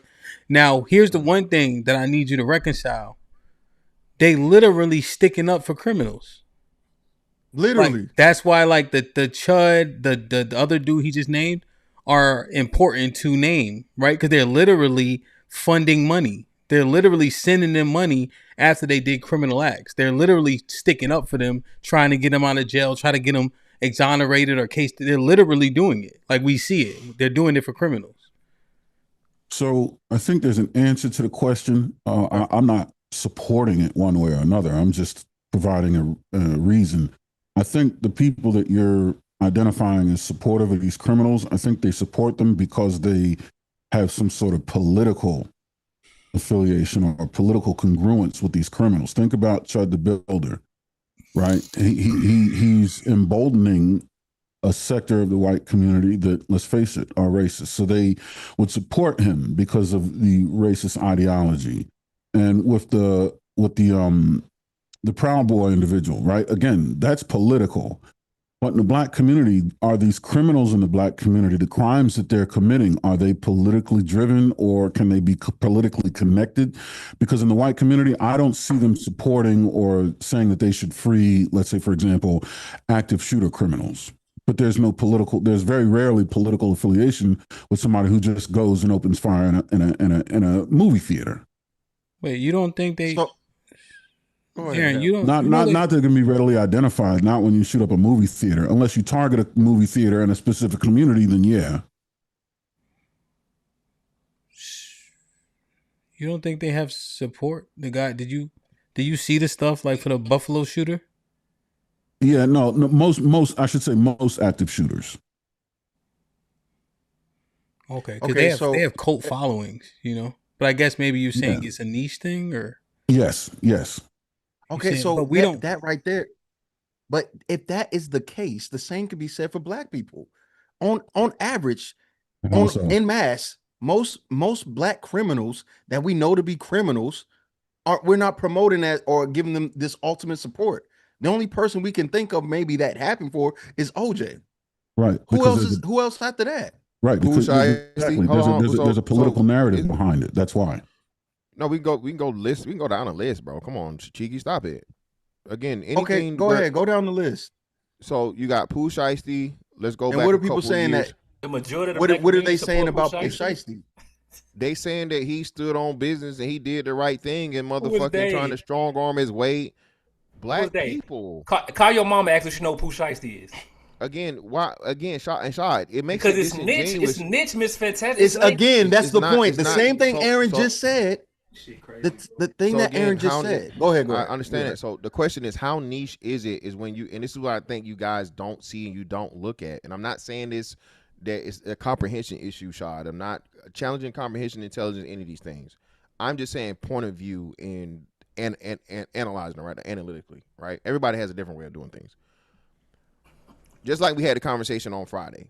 Oh man. Pooh Shiesty's influence on a certain generation is way greater than it's going to be on others. Same way like for us, right? So that let's just do that. Gucci Man, you say Gucci Man, right? That's going to fucking be relevant to who? People our age bracket and a little bit older. If you go to people in their 60s, they don't know who the fuck Gucci Man is. They don't care. They don't know him. They don't care who he is. He has no relevance. They may have heard it a couple of times, but he has no fucking influence on that generation. Now, if you're between the ages, I want to say 40 to probably 52 or 50, you know exactly who motherfucking Gucci Man is. And then, too, Shad, it even breaks down to regional.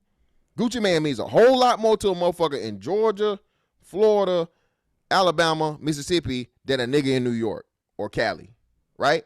Whenever I'm doing this assessment, bro, again, because of the way I'm doing this and I'm doing it from a content perspective, a black man perspective, and understanding all these different things, that's what I'm doing. Pooh Shiesty has a major fucking influence and he's a major fucking person in personality for people under the age of 25, okay? You could even say 30, or at least his age and under, all right? So when you're saying what people and who people, well, the majority of those people are going to be people that are way younger than us, and we know who. Who pushes most of the fucking social media, Shad? People that are younger than us. Like you say, we old niggas. 40-year-old niggas not pushing the fucking culture. 40-year-old niggas not motherfucking pushing social media like that. Where does it show up in where does outside of internet comment sections, where does the influence show up in criminality? Y'all, we be all over the place. I'm listening very intently, bro. You use words like influence. So I'm gonna ask you: has Pooh Shiesty increased the murder rate for black people in Memphis? You could say, I don't know. I know you could say. Well, yes or no? You have to speak to people from it. And again, allegedly, he's now being tied to a criminal enterprise. So again, Shad, like shit, we just let's go. So let's do it, right? So Shad, we all know Dolph got killed, right? Yes. Wait. How many people died from Dolph? What are we talking criminals, about? Criminals killing criminals. Criminals killing criminals. This is the thing that Dolph was a criminal? Hold on. This is the thing that has to be. Chicky, you gotta stop. Dolph was a criminal? Adolph was a fucking music. I'm talking about the element. You said deaths happen after he died. I'm saying criminals killing criminals. If people retaliate against each other because it's death, yes, that's criminal activity. That ain't some kid at the high school that listened to his CD said, you know what, I'm finna pop for Dolph. A random black kid that was before he died, he decided now I'm gonna go avenge his death. That's not what's happening, bro. Y'all be doing this make believe shit, man. Well, it's not even criminals. But Shad, that's not only it. We already been through this. When you look up the amount of murderers that's in the black community, it's representative of 0.001%. Oh man. So if Aaron just gave the statement, yes, niche people are defending white people because of some political movement, and I would argue politics is more influential than music. For who? And it has a bigger to white people for sure. Okay. You will pull more white people with politics, and they have, which means the numbers by percentage and just sheer mass, they have more support. These people that are evil than any black person would, just generally speaking, considering that we're the smaller percent of a population, and two, most of us aren't murderers. We've already looked this up. It's only 0.001%.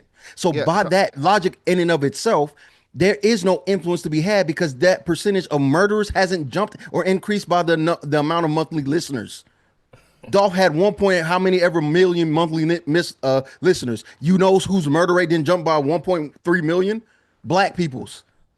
But you know what's happening now that actually has an issue or we're having an issue with is white supremacy and racism. We keep trying to delineate the type of debauchery from one thing to another, and in my eyes, I don't see why we have to keep this separation when the impact or the influence is greater on one side by far. Guaranteed. Chud the Builder, Jake Lang, Lily Gaddis, that girl that put on the blackface, calling people the N-word, got national news. That is national news attention being brought and broadcasted on so many different news channels. That is the highest influence.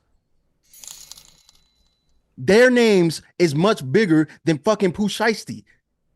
Because nobody knows or cares about that nigga outside of the quote unquote hip hop community. Hey, bro, we won't even talk about Nipsey Hussle no more. We don't even talk about dude no more. Like that's why I said these names stop existing after they die. But the names that continue on always have a bigger impact. Yeah. So whenever we start talking about, well, we got to worry about the Asians. No, we fucking don't. Because the congressman that said fuck niggas wasn't Asian. He was white with other people that already had power. Well, again, you guys saying that, we're not talking about Nipsey Hussle anymore. Again, I don't think we should have really been talking about Nipsey Hussle as much as we should have, being who he was and the lack of actual impact, the lack of whatever, and niggas didn't even care about him until he died outside of California. Niggas made him a martyr again, right? So niggas made him a martyr and made him bigger than what he actually was from anything, okay? If you don't live in fucking Cali before the marathon, you couldn't name me, gun to your head, I promise you can't name me 5 Nipsey Hussle songs. Yeah, okay, you can prove our point. You proving our point. So no, I'm proving mine, Shad. So because Nipsey Hussle was fucking a Crip, a gang member, or this or that, and he was turned into this motherfucking hood savior, which if you do the numbers, he didn't even own the buildings and the things of which he was doing. It was somebody else, right? He was turned into this fucking Jesus savior figure because niggas loved street shit. Yeah, but niggas love the street shit, bro. Let me read these. The straight and narrow guy. Look, Charleston White has said, you know what, Sean? That's a great point. Charleston White told you, hey, I was out here, I was an activist, I was doing all these things, I was getting laws changed, I was whatever, and nobody gave a fuck until I became the disrespectful nigga character of Charleston White. He said this, and clearly we can see it. He did, so the problem with us, Shad, the problem, it's just one man. It's not just one man. Shad, I know niggas that's been in the community whole life and still doing it. So Shad, you said it. Listen, Shad, you said it. So no, Shad, I'm gonna use it. Let me read these real quick. Name us. Mama, go ahead. Let me see. Aaron with the $2 says, "Love that black people took over racist white boy Facebook page." I guess. As Ava the Final says, others are racist, but not really because they have no real power to oppress as do the white. So doesn't matter the same. Callie with the $5 says, it's not hyper focused on the whites. Hamp is talking about when people say We black people are the only ones who do it. Yeah, that was the context. Matreon with the $10 says, if you look at the news, you would think that blacks are 50% lock up, not the whites. Sean with the $5 says, bro, where the hell is Haiti, North Carolina? Hope this it didn't mean Haiti and Durham. It was a nickname, yes, for the community. It's not a city. Duh. Yeah. Duh. See, black folks, I had to explain it because niggas don't know. You see, that's the point I'm making. Thank you, Sean. I know you was trying to come at me, but that's the point I'm making. I had to make that clarification because niggas don't know the history. Black Dawn with the $10 says, everyone knew who was dealing drugs, but we didn't snitch. Of course not. For two reasons. One, weed dealers are typically cool people. And two, I was the number one customer. Clout House with the $5 says, for the panel, if you were the witness to a crime, would you provide a statement to the police? Yes. Yes. It depends on the crime. If a nigga sold a bag of weed, and I'm probably leave that alone. Like, nigga sold weed, so what? If he shot somebody, I'm snitching. He did it. That nigga with the gun. Sean Brewer with the $2 says, I'm telling you, and the reason why is yes, because it's rhetorical. Niggas that's putting way more pain than we ever did done gave up the ghost when they put 40 years in front of them. You know what I'm saying? Sean Brewer with the $2 says, maybe HAMP, we hate each other more than we hate them. That's a good point. As Abe, yeah. Is it? Yeah. That self-hate thing is real. As Abe with the $5 says, Shad, that was amazing. Can't wait to contribute to your next production. I have fatigue with the $5 says, fantastic. You wanna respond to this? He said, damn. You wanna respond to this? Who's this? I have fatigue. Fantastic is a useful idiot, rejected and dejected nerd. So of course he don't like Pookies. He has no idea about anything. He doesn't understand crime. Was that his last name? Crime. Yeah. Crime. Well, again, the wonderful thing about I have fatigue, which is crazy, right? That's something that white people would say, but it's a black person saying it, I guess, is that the link is in the chat. You could always come up here and have a discourse with me, but because you're a pussy and because you're unintelligent and inarticulate, right, you have to pay money to talk shit to me and never talk to me one-on-one. See, this useful idiot you're watching and paying money to respond to, and we thank you. But again, I will remind you of the link that is pinned in the chat. And you're always welcome to come up here, brother, and have a discourse and just prove how much of an idiot that I am. Shout out to HAMP and Aaron, man. I just saw it in real time, which I did, man. Shout out to HAMP and Aaron for what I did for Mr. Fantastic, man. That was awesome. Good change, man. I wonder why they don't hit the link, man. I wanted that too. I ain't gonna lie. I wish people hit the link, bro, and just had a conversation. I actually agree with him on that. Sean Brewer with the $5 says, $2 says, Big Meech is a celebrity amongst black people. I don't know. I guess he is. He is. Jay Miller with the $5 says, I mean, so isn't John Gotti, right? Right. Yeah. That's the point. That is the point. Yeah. Jay Miller with the $5 says, the most influential rappers now are black women, and they're definitely influencing the culture. That's one thing. I think it's overblown, right? Because Sexy Red and Young Miami are iterations of Foxy Brown and Lil Kim. Like, it's not new. Like, I don't know. I just don't. Reality. Quick question: was women still shaking ass during your day? Yes. Or has that changed? They was popping. I wasn't there. Hold on. I wasn't there. Y'all My bad. Let this disrespectful ass young nigga get away with that in your day, nigga. Shut the fuck up. That shit is crazy, bro. Did you hear that in your day is crazy, nigga. We ain't that old, nigga. I didn't mean nothing. Did you hear him say Foxy Brown? I swear to God. In your day is diabolical. My bad, Fantastic, Aaron and Shad and everybody else. I ain't mean shit. Yo, that's what I'm saying. This ass shaking shit is fucking amateur hour compared to when we was in fucking college or this shit ain't nothing. Cause y'all don't even dance with each other. Yeah. Oh yeah, that's true. Yeah, like our shit was she knocked you against the wall, all types of shit. That nigga's holding you up. Yo, like niggas gotta hold you. You leading? Come on, yo. It was way more ass shaking. Way more, son. That shit wasn't even. Yeah, but Hamp, this is what I would say though, Hamp. I think this is the curse of social media. So Hamp, even if we saw some wild shit happening, right? I don't remember just randomly going through Walmart and seeing a bitch twerking, shaking their ass, or Hamp, you seen it? Remember in church, bitches weren't twerking in church, Hamp, 20 years ago. So, or if they were, it wasn't being recorded. And I mean twerking for real, not just praise dancing and no bitches out here twerking and crazy shit. Yeah, so Cheeky, that's what I'm saying. That's the difference, Cheeky, and that's the difference. It as much as we saying the music existed, the music was just that though in those places. Hey, bitch, shake all the ass you want in the club, at a party, at a kickback or whatever, a cookout. But it's when the shit motherfucking spreads to where, hey, bitch, you know what I'm saying? Y'all, it ain't Freaknik, and y'all just fucking shaking ass out the sunroof on a random Tuesday. But that's the difference. Let me read these last super chats, y'all.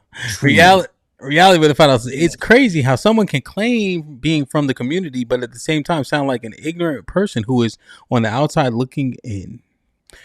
Resrel with the $5 says, Shad and Cheeky, what's y'all take on what happened on Juneteenth in Chicago? What happened?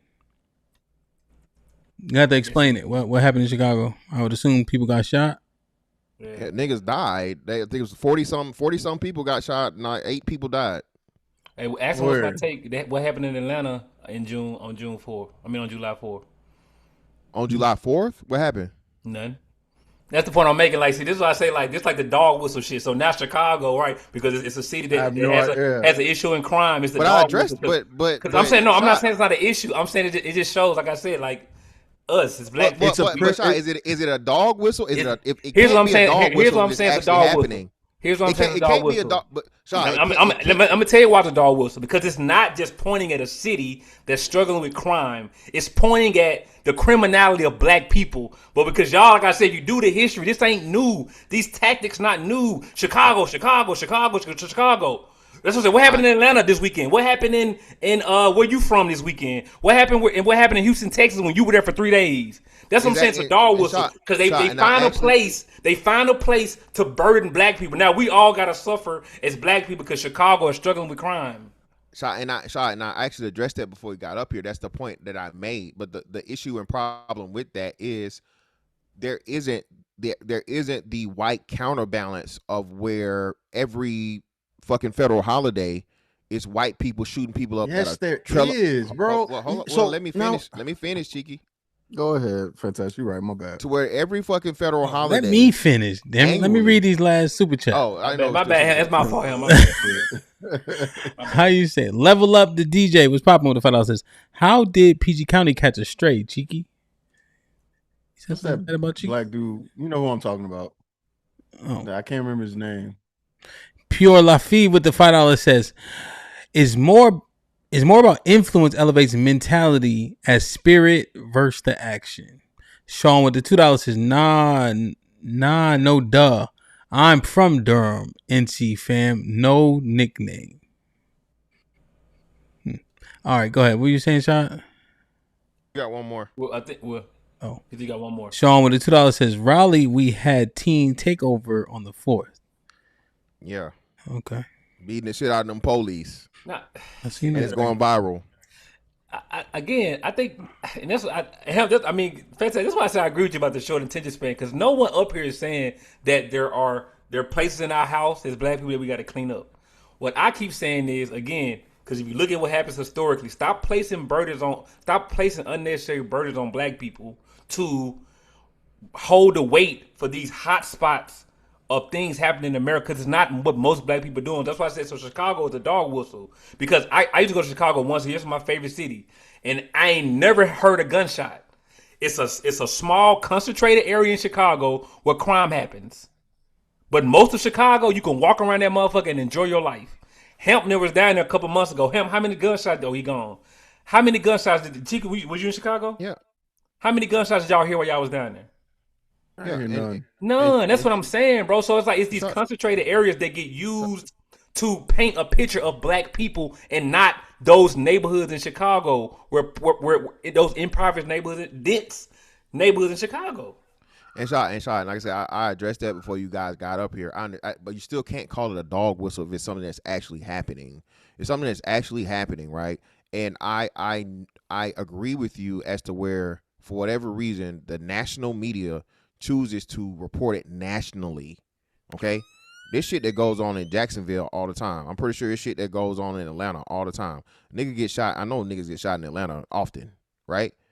You know, a lot of shit happens in a lot of these places. But as you said, Chicago has been that place as to where, and unfortunately,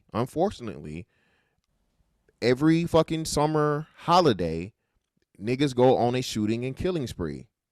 So of course, if you don't change the culture and you continue to do this, it's going to you're allowing the quote unquote dog whistle that you say, because you could always, again, like, hey man, this is a problem. Kids outside, and the biggest part, shot. These are innocent people. These ain't fucking gangbangers. Yeah, I get you. I'm not trying to it's important. What I mean by dog whistle, again, I'm with you, but it's in Chicago. Like, you know who Linda Taylor is? Who? You know who Linda Taylor is? No idea. The welfare queen. That's another dog whistle. So they had a story of one black woman that did this crazy scamming, and now they put welfare queens on black. Yeah, on black but Shot, listen, you saying, Shot, I literally. Is this recent or is this something that was that's I'm saying when they first came with the welfare. No, the Linda Taylor story is an old story. But that's where the welfare queen trope came from. That was a story about one woman that became a story about black women. That's what I'm saying about dog whistles. Yeah, I got you, and that's what I'm saying. I'm not familiar. I've never even heard that story. I never heard that name. Right? So the welfare queen, Linda Taylor. No, I'm not repeating. That's what I'm saying. So you're making a point to the earlier point, Shad, about, like you said, where you gave the example of you change your algorithm and it going to documentaries and things, right? It goes to show you, and I look up this stuff. That's my subject matter. But yet and still, I've never heard the name of the start of the black welfare queen. Mm-hmm. So what I'm saying, that's what I'm saying, Shad, when you encompass all of these things, bro, this shit is a whole lot more complex than you or whatever. Right? That's the point we make. Thank you. That's the point. We're agreeing. Yeah. But what I'm saying is, a lot of you, there's no way for anybody to know everything or catch everything or whatever. So what I'm saying is this: when you get into the point of where we're discussing this, and the basis of this in the thing, like when I pitched it to HAMP, the whole big Pooh Shiesty Gucci Man shit. All right, a lot. I'm not saying, I won't say the majority, but I would say, well, no, I will say the majority of black people that are actually using social media, Shot, from 40 and under, at least 40 and under, were aware of two things over the last week or so: the Pooh Shiesty Gucci Man shit and the Young Miami Spin That song. You agree with that? Yeah, recently, that's been in the media for sure. Yeah, so that's what I'm saying. So there's certain things as topics, and like, you know how we come up here and we have discourse to where the it's trending so much, it's viral so much, to where you get an input of way more black people that don't even comment. They use it. They just scroll, doom scroll. They don't leave no comments. They might not even like, but the conversation is so intense to where you get point of views and opinions you would never normally get because they usually don't think. So this is what I'm saying. Those topics right there show you the impact of the negativity and or the which we know the vast majority of black people are not criminals, don't involve in criminality. But when you see and hear an overwhelming excuses made or justification for criminality, that is a dog whistle. That's very, very problematic, as to where you have a substantial number of black people, if not the majority of black people, thinking it's okay for a nigga to want to get out of his rap contract by holding this fucking label manager at gunpoint and then recording it on camera to get him out of a deal, which you think that would ever even be possible. And people using shit like, oh, he stood on business and this is how you supposed to do it and all this other shit and so on and so forth. That's what I'm saying. And then the Young Miami shit, like I said, when it comes to the kids, the one video where all the kids is motherfucking singing the song, bro. I just don't. I know we all, everybody has made, but come on, bro. It's just certain things the way you understand that's problematic. Yeah. Okay. So with that being the case, if we're saying that is a niche group of people, and that's a small group of people, and not all or majority, then would you say the same thing that all the people that support Chud the Builder and supporting him, that they represent a small population or a little or niche population of white people that are racist? That's much smaller, Cheeky. That's what I'm saying, because that comes across mine too, and I see just as many white people calling Chud the Builder a piece of shit, and he doesn't represent white people, and white people speaking out against Chud the Builder, than the stupid ass Jake Lang motherfucker. Okay, right? So, and you're saying you don't see just as many black people saying Pooh Shiesty is dumb or an idiot? Because I've seen those comments too. That's stupid. That's fuck. Why would you record that? That's dumb. No, what I'm saying, Cheeky, is that the parody is is too close, right? Or let's just see, right? The parody is too close to where it's a 50-50 split versus a fucking 90-10. What I see on Chud the Builder in the support versus adversion to like you How not are you agree, measuring that? Well, like you said, the comments in the counter in the what you call them? Like, what they call them on TikTok? The when you the stitches and the replies and all the other shit is what I'm saying. The replies, the comments, the all those things. Right. Okay. So how are you determining that? Because I see more supporters and people that make political content supporting Chud the Builder than I do commentators or hip hop commentators saying that Pooh Shiesty was right and this was a smart idea. I guess our algorithm is different, brother. So now, and that's like, so now we're at this point where it's like, if you're seeing something and I'm seeing something, then how are we determining that this should even fall correctly onto black people as a whole? Because if we're both saying they're both niche audiences, right, and niche amount of support, and there's no real way to qualify that, why is it that the niche amount for black people would represent the overall whole and not the niche amount for white people? Because the volume for one is way larger than the volume of the other. And you're saying the volume for Jake Lang and Chud the Builder versus Pooh Shiesty is not comparable, or the people that are showing their support is not equal in comparison? Yeah, no, not even close, bro. And I don't know how you're quantifying that. If you're reading two comments? There's a lot of them. You see what I'm saying? Like, how do we now? Well, that's what I'm saying. When we get down to it, it's across. So it's a cross cultural thing, right? Because remember, Chud the Builder shot a black man, right? So black people have been talking about the Chud the Builder shit and so on and so forth, right? So this is not just a white issue. It is a interracial issue because Chud the Builder is going around, antagonizing black people. And it's been since the beginning.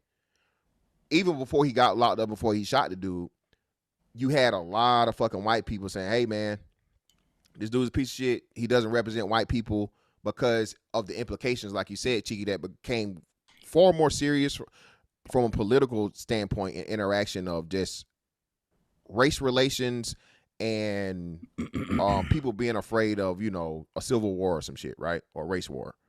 So you had a lot of fucking white people saying, hey, man, this guy does not fucking represent us. He does not speak for most white people. We not with this shit. This is not cool and so on and so forth, right? Now, of course, Cheeky, the loudest voices are going to be your Jake Lang and your fucking, what was the nigga you said earlier? Lily Gaddis, Jake Lang. No, what's the white boy? I don't know who that. Alex, I don't even know who that Aiden is. Ross. So again, what I'm saying is people with larger platforms in the millions are showing support, and you're saying that those people that have millions of supporters within the support are less than those who are saying that what's his name? Pooh Well, I'm glad Shiesty you said that. made a No. So hold on. I'm glad you said that. So you said Aiden Ross, but what's the white boy? not What's Aiden the Ross. Not Aiden Ross. Not Aiden Ross. It's not Aiden Ross. Aiden Ross is a streamer, but the Gideon's he was working with Gideon to do some other Either stuff. way, but listen, what I'm saying. What's the white boy streamer that's the little goofy motherfucker with the square head? It's a couple of them. I don't know. No, you know the main one. He like a Mexican. He got a Mexican name, but he white. Lobos? No. I think no. Anyway, that guy publicly said that Chudge the Builder was a piece of shit and Chudge the Builder was fucked up for doing what he's doing, and he's one of the biggest white platforms out there. One of the biggest. And he came out and he said that was a problem, a major fucking problem, what Chud the Builder was doing, and he shouldn't be fucking doing it. Fuentes. Yeah, Nick Fuentes. That's who it was. Nick Fuentes. Okay. Yeah, so when you have thank you. So when you have somebody of that magnitude, Cheeky, that's supporting of, hey, N-word this, N-word that, whatever. But then he says, hey, I understand the free speech shit, but then I don't agree with fucking antagonizing people and it's causing an issue. That's my proof. Nick Fuentes as by himself represents exactly what I'm saying. So even the rare random people that nobody knows. Okay. So if him, wait. If him by himself, if him by himself represents a good amount of people, what about Charlemagne the guy calling? If he calls what's his name? Don't care today. Cheeky. Who? Cheeky. Go ahead, Sean. Miss Fantastic, my boy, man. But this is where I say, and I mean this respectfully, Miss Fantastic. You got to stop capping. Here's what I'm telling you, capping, right? Because, yeah, you can look at a couple of comments and see some things, bro. But you know what you're saying that you've done?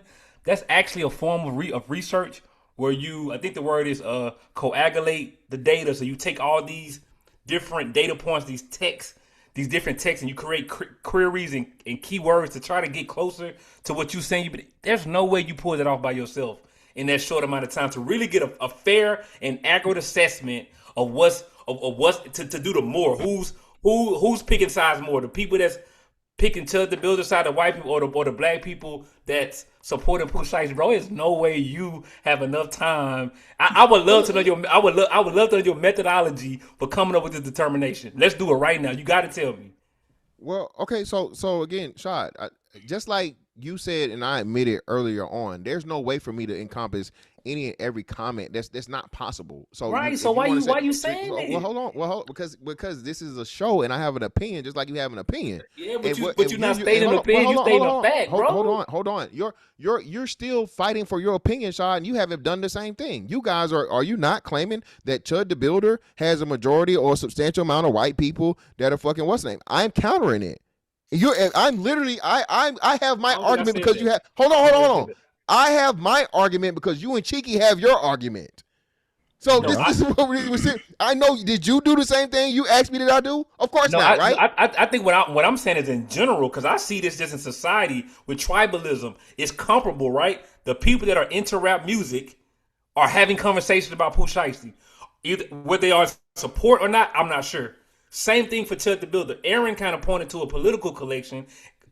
I'm saying white people who are into politics have some way found their way into the Chud the Builder conversation. You made a claim that it's more black people supporting the Pooh Shiesty thing versus white people supporting the Chud the Builder thing. And I'm trying to figure out how the hell you do that research that fast. That's what I'm saying. It's not a research that fast. Like I said, we're all taking, like you said, an amalgamation or collective of what we see from our own algorithms, our own internet interactions, and so on and so forth, and the discourse, right? So everybody, and not you guys, but you assholes in the thing. Nick Fuentes directly came out and motherfucking, I don't want to say disavow, but let's just say criticize stupid ass Chud the Builder. Like, why y'all? I hate when you niggas do this and y'all don't even do content for real. So to say that I'm capped for something that actually happened is still up on the fucking internet, it's stupid, right? Yeah, he denounced that for sure. Yeah. Well, Tiki, tell these dumbass niggas because they claiming that I'm lying. Saying that? Yeah, somebody saying that. Stupid niggas in the chat. Stupid niggas in the chat say I'm just making shit up, right? Ain't nothing we can do about that. So yeah, so this is what I'm saying. We're all in the process of doing this and taking our and this. We clearly have. I won't necessarily say sides because I know for a fact Cheeky, Shad, me want to see the best outcome for black people overall. I hope y'all think that of me at the very least. I hope, right? For sure. I think that for sure. So it's just the fact of the matter that we're looking at it from different angles and different ways to get to the road of doing this. You guys, and for Shad specifically, hey, let's be positive. Let's uplift. Let's show the good. Let's be accurate. Whatever. Let's be accurate. Not positive, be accurate. Okay. Well, let's be accurate on the positivity. Okay. All right. Let's not focus on the negativity. And I say my philosophy is this. My philosophy is this. Hamp, do you motherfucking coach the motherfucking football player on the shit that he's good at, or you coach him on the shit where he sucks? Yeah, the shit that he's good at, we want to improve him. I mean, the shit that he's not good at. On the shit that he's already good at? No, sorry. The shit that he needs work on, I work on. Yeah, exactly. So that's my approach to this, bro. I know black people are intelligent, black people are beautiful, black people are soulful, and maybe you niggas need me to say that more, okay? All right, you know what I'm saying? I put my coon mask on earlier, and I guess I never took it off, okay? But what I'm saying to y'all is this, bro. Niggas claiming that a little kid that grew up poor in Macon, motherfucking Georgia, don't have the black experience and don't understand blackness. And don't this and can't don't want when it comes to motherfucking black people, nigga. When I've been up and down the fucking east coast of this country, okay? I live in Jacksonville now. I'm born and raised Macon, Georgia. I lived in Norfolk, Virginia. Fuck is we talking about, okay? So this is the shit that I'm talking about, bro. Where it comes to, I can't even if I don't tell niggas what niggas want to hear, I'm a problem. And my voice is just be shutting the fuck up and no, nigga, you taking up for the white man. I don't give a fuck about no damn white man. Fuck Chud the Builder. I wish Chud the Builder would have fucking ran up on me, okay? So it could have been dealt with properly and fucking permanently, God willing, right? But of course, you know, hey, unfortunately, that's not how fucking Most High had it turn out, right? But the fact of the matter, bro, we have way too many issues and problems when it comes to these things. And it's always only going to be a microcosm. Let me say, y'all are right. Everything on the internet is a microcosm. If I had to guess, I would say at highest of people that are even internet age, because I don't even think anybody over 60 really has a social media presence or gives a fuck about social media. So if we going from 50 to under, I would say 50 to, let's just start at like 16 when kids really start getting fucking into social media. I say you might have 40% of black people that are even active and really keep up with social media in the first place. My argument, though, is with a lot of things. Even in surveys, we know no survey encompasses everybody, but it is a microcosm that represents the ideology and the pulse and the spirit of the people overall.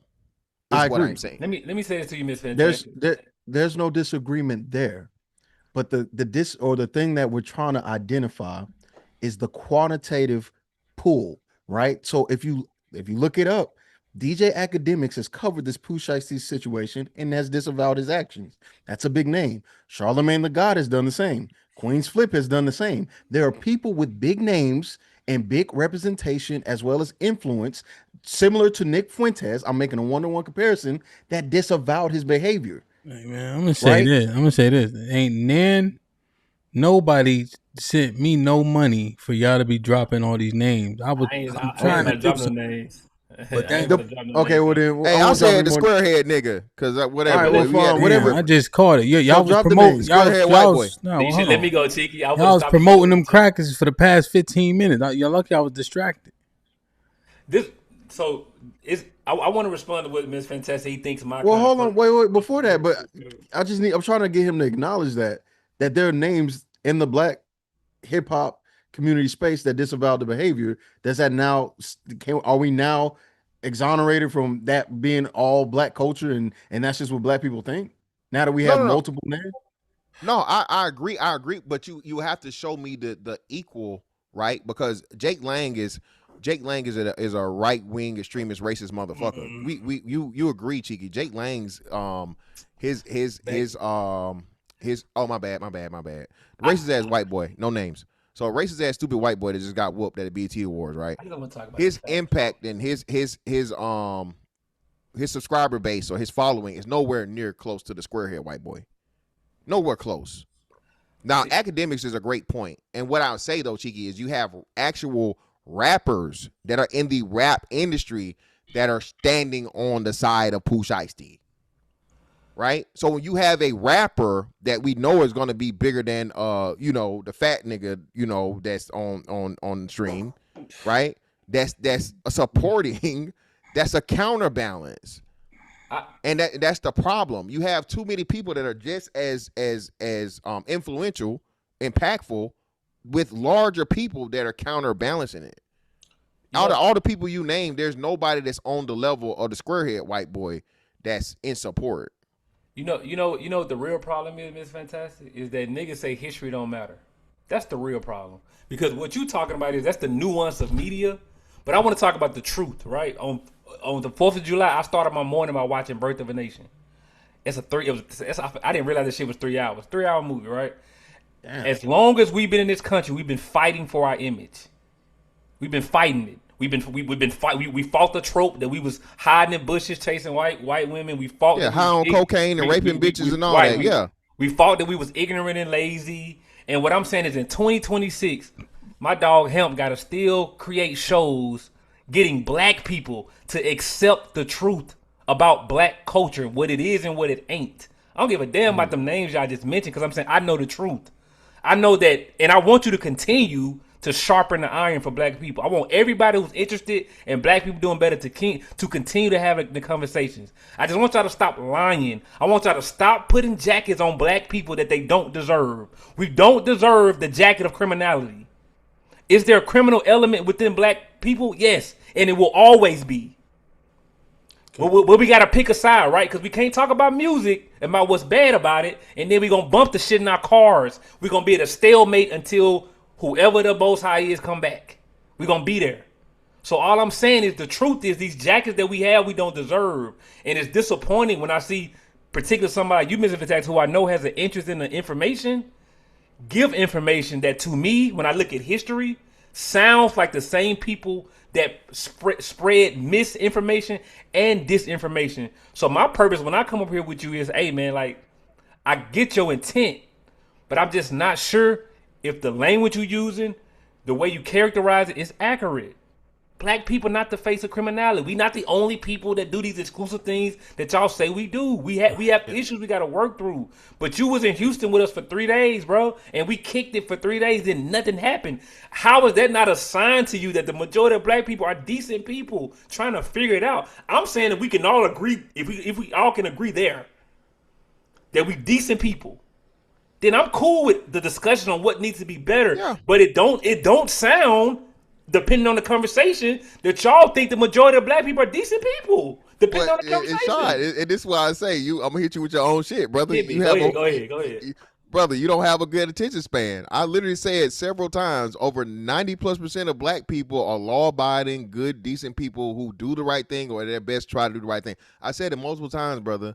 Again, and I think this is the problem. If and when the message is not said in the flowery, fucking supportive, nice way that niggas feel like it should be said, it's you a coon, you a coon, you a coon, you a coon, you a coon. You hate black people, you hate black people, you hate black people. Again, Shot, I've given so much credence to, even like when we was up here previously. Again, shout out to Hamp for what he did on Friday. Look, bro, I understand us. I'm one of the best understanders, and I'm quite adept when it comes to black history also, brother. Again, I may not be as deep in the trenches as you are. Shout out to your mom for her work and her connections and so on and so forth. I wasn't fortunate enough to have family that had those type of connections, and a lot of people don't know. Hell, Alabama, Mississippi is like some of the biggest people when you talk, some of the biggest areas if we're talking about civil rights and movement for black people, for the rights and stuff we have today. Shot, I'm for all those things. I greatly appreciate it. My problem comes to the point of where, as soon as I don't say it the way that it needs to be said, no one can hear me, Shad.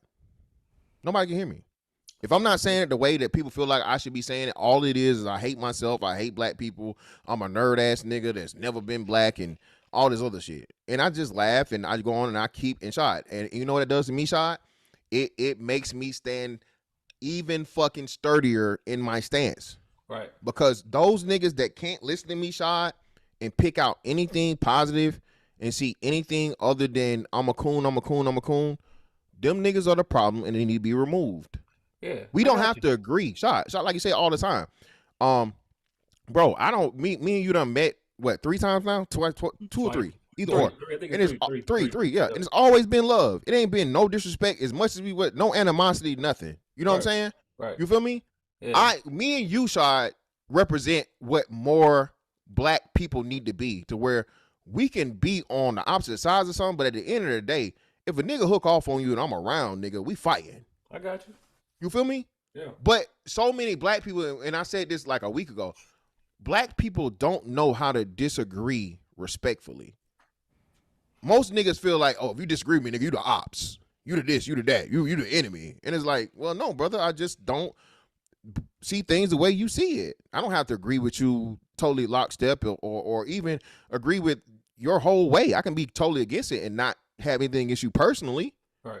But then you offend me or you attack me personally, and I'm supposed to want to build with you. I'm supposed to want to, no, nigga, fuck you too. Because I am, at the end of the day, I'm a nigga like you when need be. So if we own that, now I'm on that. Yeah. But then I'm wrong. You feel me? And that's just the thing, man. That's the ultimate. Hey. I think. Can I go? You want to go? Yeah, go ahead. Let me get the dog out.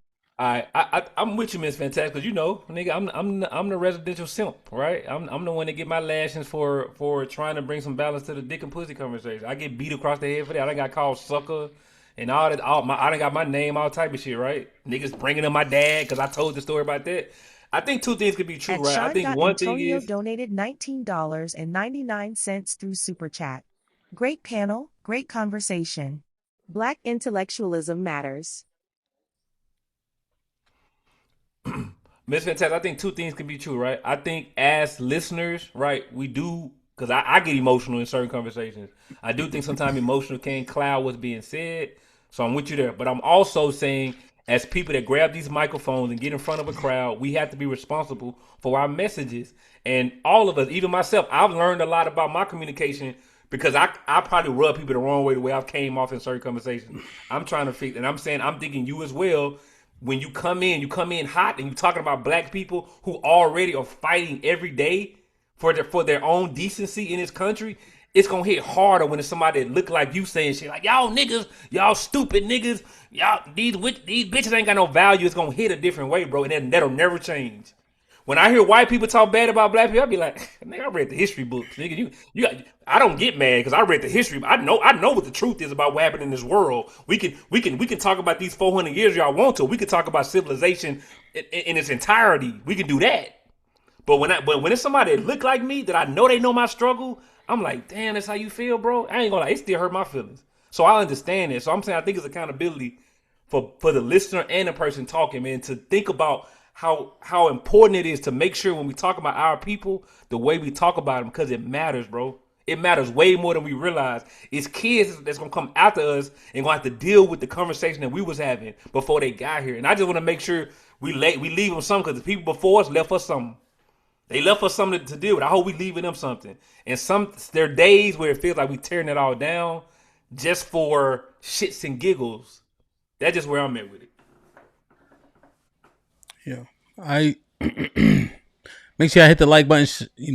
That helps the channel the most. So I think the key though about one thing y'all were talking about is about who sides with who aligns with these men, right? So depending on what I post, right, it could be provocative racially, and you see it overwhelmingly. I had this one post back in 2020. It got 10,000 shares, right? Shares, mind you. And it was getting shared in all these different groups, right? And they were just going against the message I had, right? But it was overwhelmingly white people having something to say. I just posted a few different things, and my commentary is race neutral on purpose. So there was a fight in a crowd, right? And it was a woman and a little boy. And I was saying, how are the men just standing there, right? I may have said black, but I kept it slightly obscure, right? But it was a black woman and a black boy, and they were fighting 3 grown men. And I'm like, man, these men are just standing here. It don't make a lot of sense to me. The commentary in the comments is people arguing about race war and everything else, right? And you see a host of white people saying what they saying, a host of black people saying what they saying. So it's hard for us to make a conclusion on one way and not the other. But that cohort is not small. That cohort of people who align with them is not small. Who align with the people I mentioned. You see? You know? And that's why I'm saying be prepared for everything that you think you may have to deal with. Right, Mr. Fantastic? We have the conversation. Black men, we don't know how to hunt, shoot, fish, trap, clean water, make a fire. Right? We out of shape. All these things to be prepared for what you think might come. Right? If there is a fever pitch happening, right, that has to be from a conglomerate of people that's not small. When I saw those people marching, is that a racial group? They were in DC with the white mask on and glasses. Is that a racial subset? Yes, white supremacy. The Patriot Front. White supremacy group. They call it a Patriot Front. Okay. Yes. Right. And so what percentage of white people does it have to be? Right? For it to be a concern. So if there's 65% of the population and it's 10%, what happens? And I'm saying, or if it's 7% and these are men, what happens? Right? Because we're only 7% men, right? All the shit them women talk, I don't give a fuck about. If some shit really popped off, all they're going to do is be in the way. Yeah, just get out of the way. Right? They become liabilities. So I'm simply saying, if we assess this shit, right, to see what it is, because I don't know what it is, you know, but we see support when these things happen. We see racial divide every time there's a case like Carmelo or OJ and etc. You know, we see people donating to people who are overtly racist. So I'm just saying, what percentage of them need to align with a Chud the Builder for it to be something you need to worry about? If we're only 7%, and then that includes boys. So how many black men are there? 4%? You see? So I'm just assessing what is it? Do we just say, oh, it ain't enough for them? Or say it don't have to be the majority, but it have to be enough to match what we got? I think what I was saying earlier would fortify your point. The fact that these criminals that they're supporting, especially with money, usually is because they have a political affiliation, tells me they're more likely to be galvanized into action should the excrement hit the air conditioning. To your point, Hamp. Yeah. I got you. I had another question. I was thinking about something Aaron said earlier. And I'm wondering, right, like Aaron's probably one of the most well-spoken, knowledgeable men I've met in a long time. And he talked about there not being a soft landing for black people who don't do sports or like entertainment. But I'm like, there are Aarons all throughout America. Like, you know what I mean? Like Aaron's not necessarily, he would be, there are less of him than like, you know, just the average whatever. But I'm thinking about like, we have HBCUs all around the country. And people are graduating from there every year. They have their issues as well. Again, most black institutions, because they're not necessarily new, but they're not as robust as other institutions will continually have problems until we get some type of radical change. But every year, there are black students graduating from these HBCUs, going on to be doctors, lawyers. So why are we still saying that within black culture, we don't have an arm of black culture that promotes education, intellectualism? Like, why do we keep saying things like that? Because it's not the most popular? Is that a minority? Yeah, because that's not what I said. I didn't say that we don't have an arm. What I'm saying is... No, you didn't say that, Aaron. I said that. You didn't say that part. Oh, right.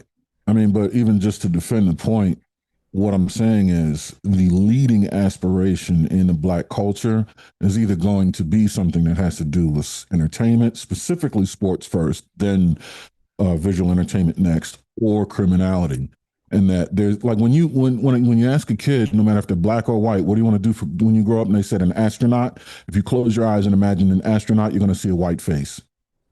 Okay. That's the part that I'm saying. And that when you look at the white community, they look at nerddom They don't denigrate nerddom as much as it is in the black community, especially when you talk about something con, Comic Con, whatever con, right? They kind of laud that more than you do in the black community. A black community, a nerd is more likely to be ridiculed than in the white community, whereas in the white community, whatever that nerd is into is more likely to be looked at as something lucrative or aspirational. Aaron, it don't make sense. It don't make sense for them. Nah, Aaron, the nerds is shooting up the school. Remember, the nerd white boys is the ones that's shooting up their schools. Yes, absolutely. Yeah, but that's a niche phenomenon, and that has to do with access to weapons and I think emotional, not irregularity, but emotional. No, that's the thing. Popular, Aaron. They're not popular. Nerd culture as hold on. Rejected. That's the thing. Yeah. The hold on, y'all. The Fonz, Aaron. Yeah, remember that nigga? Yeah. Right? He was the cool guy. Right? The cool guy always been the cool guy. The jock is always the jock. He's always the man, i.e. AC Slater. Right? Yeah, Screech is always the nerd. He's a white boy. These are white boys. Yeah, understood. But I'm making a comparative statement, not an absolute statement. I'm saying compared to. But community, I got you. But what's the baseline of your comparison? I don't think there is one. I'm just saying that it's more so in the black community. So no matter where the baseline is, if it's more so denigrating the black community, to me, that's an issue. How though? How? But are you saying this is your opinion essentially? Yeah, it's an opinion that I think is How do we quantify it? We never even seen it. You can't. You'd have to qualify it. That's what I'm saying. Maybe you could qualify it based on anecdotal experience. Yeah. Well, let me ask you guys your. I'm a MomoCon goer, and when I talk to the white homies, they got the same story. Niggas was not accepting of them either. Like, no, understood. But where do you see? How many people do you see that are white in that community? In that with a wife? What did you say? MomoCon? What is that? Yeah, girls don't like the anime. You say girls don't like them? Girls that do like them. The girls that do like them are the nerd girls. I'm talking about white folks. How many white folks do you see in there? How many black folks do you see in there? And MomoCon, plenty of white folks. Yeah, like a bunch of white folks, and how many black people? A good bit, but not as much as white or Asian. Would you say the spread is indicative of our representation in the population? Would you say 15% of the people? Yeah, sure. Yeah, representatively, you're speaking. Okay, yeah. And in the communities that I roll in, that's not the case. Like in the motorsports community, you definitely don't see that. What do you see? Motorsports, I don't know nothing about. Yeah. Oh, shit. 0.1% black people. Well, that's the thing. I don't know if the interest is there, right? I think what you also, problem. If we have to be honest though, right? What you find is, right, the Asian man, he's not an athlete. So that's the other thing we got to consider. The East Indian man, what the fuck do they play? IT? They don't. Right, exactly. That's what I'm saying. Like, they don't do no athletic shit. So you better aspire to something else. You got a better opportunity to be the man. So shouldn't black people at least aspire to those things as well, especially since they are more. But I know. So this baseline, right? Shad's saying they do. I'm saying, why would you? If Big Chug, he say, Daddy, I want to grow up to play center in the NBA. I say, nigga, please. Right? Why would that be his aspiration? So if I'm the Asian man with no athletic ability or talent, and we got Mr. Fantastics and Shads of the world, what the fuck? No, let me go do something else. Right. It's not even in their purview. What you say, right. Mr. Fantastic? But how much of the black community? I know, right? How much of the black community? His son almost called him coach in his example. But how much of the black community do you see it's aspiring to a professional level of athleticism, and they don't have it? Not a lot. Not a lot. Not the ones that know they ain't gonna make it. A lot. Sports is an integral part. I think of like a childhood development. Like we shouldn't get rid of sports because everyone won't make. I'm not saying why do people go into absolutes? Why is it being Aaron? Y'all may. No, Aaron. No. Hold on. So look, Aaron. Here's what we know.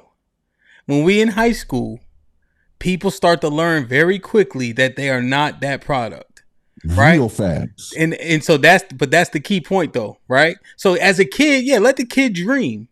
But then once the dreams start to come reality, you realize that you only 5'9", 5'10", and the linebackers is 6'2" and 6'3", and these niggas is running 4'5", and you running 4'6'5". You like, holy shit. Right. And then when you go to these different camps, like Joe Namath, you go down to Pennsylvania and everybody your size, I gotta kill myself to make it. You realize, hey man, if one of these D2 school comes get me, I'll be all right. So what happens though is it funnels down pretty quickly. It's not just a dream forever. You know what I'm saying? That further proves my point that like we should have a secondary aspiration that we simply don't have. We don't put as much energy into other aspirations as other cultures do, even though we may lead in athleticism. The amount of people that have the athleticism to make it to somewhere successful is so small anyway. Yeah. It's such a niche environment, period, that it doesn't matter about our physical differences as a culture. What I'm saying is just as much as they have secondary or even primary aspirations that they can look to, we need to bolster ours. And I don't see enough kids interested in lucrative career options as they should be. Things like that. Okay. Yeah, and that's a great criticism by Aaron, and I think even Shad has said this. Well, no, he didn't. I forget who it was. Someone. Intellectualism is just not respected or not appreciated in the black community. That's a big part of it too. It's not true. I just don't agree with that. Okay, well, that's by and large, you saying the majority. You saying it is? I'm saying, man, if you roll the tape back, there's always been an element of intellectualism within black people. Yeah, you say majority, minority. He's saying always been celebrated. You're saying an element. Hold on, you're saying an element. Listen to what we're saying. Overall, intellectualism. Intelligence, it's not and being the smart kid is a negative in the black community. It's not a negative. Now that part I disagree with, but I think that you're right. It's not pushed, promoted. Like that's not the thing to be. It's not primary. So if you know when you got to like the advanced courses and AP courses. So when I was in high school, as an example, right, in a mixed area, kind of, when I got to the AP courses, it was me and Mr. White. Y'all remember Mr. White used to be up here? He's a psychologist, or he's a therapist. Yeah. It'd be me and him in AP calculus, me and him in biology, and no other black people in there for the most part. I mean, a few other people, right? Yeah, so you saw it dwindle because maybe that wasn't the emphasis. Yeah, but hold on, but HAMP. So you and him aren't the case study or the point. Your peers. What was your peers' opinion? Were you celebrated for that? Fuck no. Niggas didn't give a fuck about you taking no AP. And if anything, they probably joked you. See, this obviously said that it'd be like a fantasy land. Because I'm saying it's not a fantasy land. Look, this is what I'm saying. This is what I'm saying. This is what I mean by fantasy. Shad, I was a gifted kid, Shad. I was a gifted fucking kid. So niggas celebrate you for being gifted or no? I didn't get keep it at 100 with you. And if I bring my mom, let her tell y'all. When I was in middle school, I'm still flipped out. The hood niggas was the first niggas that said to me, "Hey, Miss Junior, your son's smart. He gonna be some." Hood kids was the first people. That's my anecdote. That's my anecdote. So, but I'm saying, but no, these were my peers. These were the niggas. I was making A's, and they was barely making it, and they knew. And you said they told your mother. What was the conversation at the lunch table? Oh, I've been a cool kid all my life, so I was yeah. Right. So that's what they're leaning on. Just like HAMP. So this is what I'm saying, bro. And this is what I'm saying. So HAMP was the star athlete of the school that was smart, taking the AP classes. We don't use the exceptions as a rule. Shad's the cool kid, right? So normal archetype are black nerd smart kids, and real like the smart kids, not just motherfuckers that can't dress and may like anime or some shit, bro. It was never respected. We got to be honest, and this is Aaron's point. Yeah.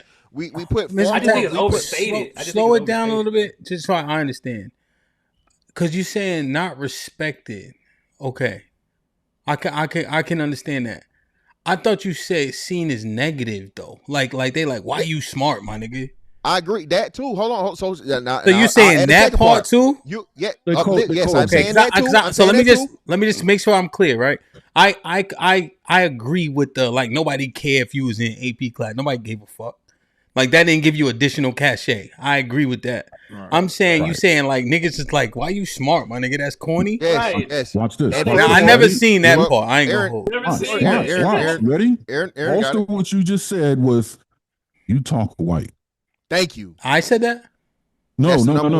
I'm saying that colloquialism is very ridiculous. You speak. You trying to be white. You trying to act white. That's the first thing you say. I have a proper grasp of the English language and the sense within. You have a certain if you have a certain level of fucking reading comprehension and you have a certain IQ and you present yourself in a certain way, you want to be white. You trying to act white. That is the most disrespectful shit ever to associate. I've heard that before. All right then. So hold on, wait. So can we no concession? Can we just come upon as an agreement of all black men that associating intelligence and and understanding of the English fucking language with whiteness, is that not the ultimate negative and disrespect? Slow it down a little bit. Now slow it down even more. I'm gonna concede that within black culture that happens. But this is what I say about like it's black people. We gotta slow down a little bit and start wearing jackets. Because what I'm saying is American culture doesn't promote intellectualism, and black people aren't superhuman. Even within our group, we do have some issues with this. But even in all the cultures outside of the niche Asians and East Indians that come over here, the brightest and best that come over here, in general, America doesn't celebrate intellectualism.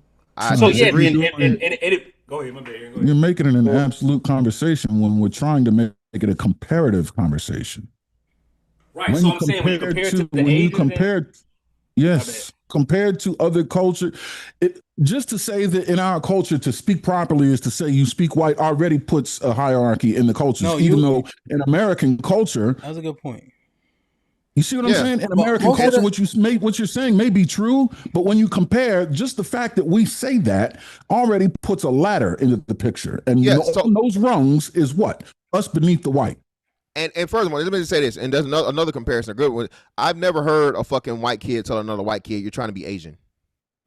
But they call him a wigger and shit like that. You know what I'm saying? Well, a wigger is you trying to be black. You trying to be a nigga. Yeah. So that's a negative because you're trying to assimilate black culture. Nobody you're not looks at being a nigga. That has nothing to do with intelligence.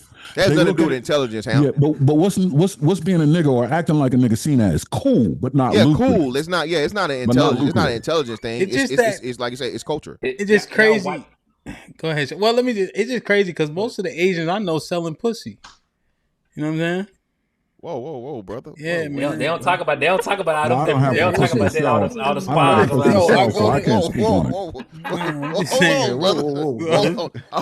on, brother. Track that statement. No, real shit. So you go, I try to go. Hold on. I'm about to tell you. Whoa. Now, wait. Brother. I ain't did this in a minute. Brother. Sounds just like the sound bite. Listen. So not Chinese food. Not nails, well, pussy, brother. The spies, they all the spies all around America. Yo, brother, it's way more Chinese spots and motherfucking nail shops. I'm trying to tell you, bro. And why does this nigga know him? I'm trying to tell you, how this nigga know him? Real shit, bro. I'm gonna tell you. All these spy workers. I'm gonna tell you, bro. So you try to get a massage, right? You walk in, they got a fucking gate that's locked, nigga. Yo, you knew you was going, nigga. Get out of there. You knew he was going. Get your ass out of there, nigga. You don't take your ass to a massage envy, nigga.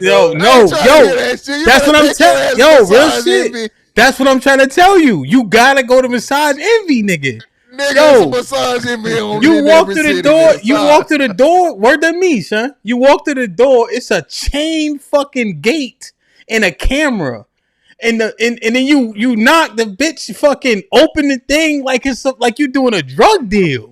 The fuck is this? I'm like, yo. You got it, son.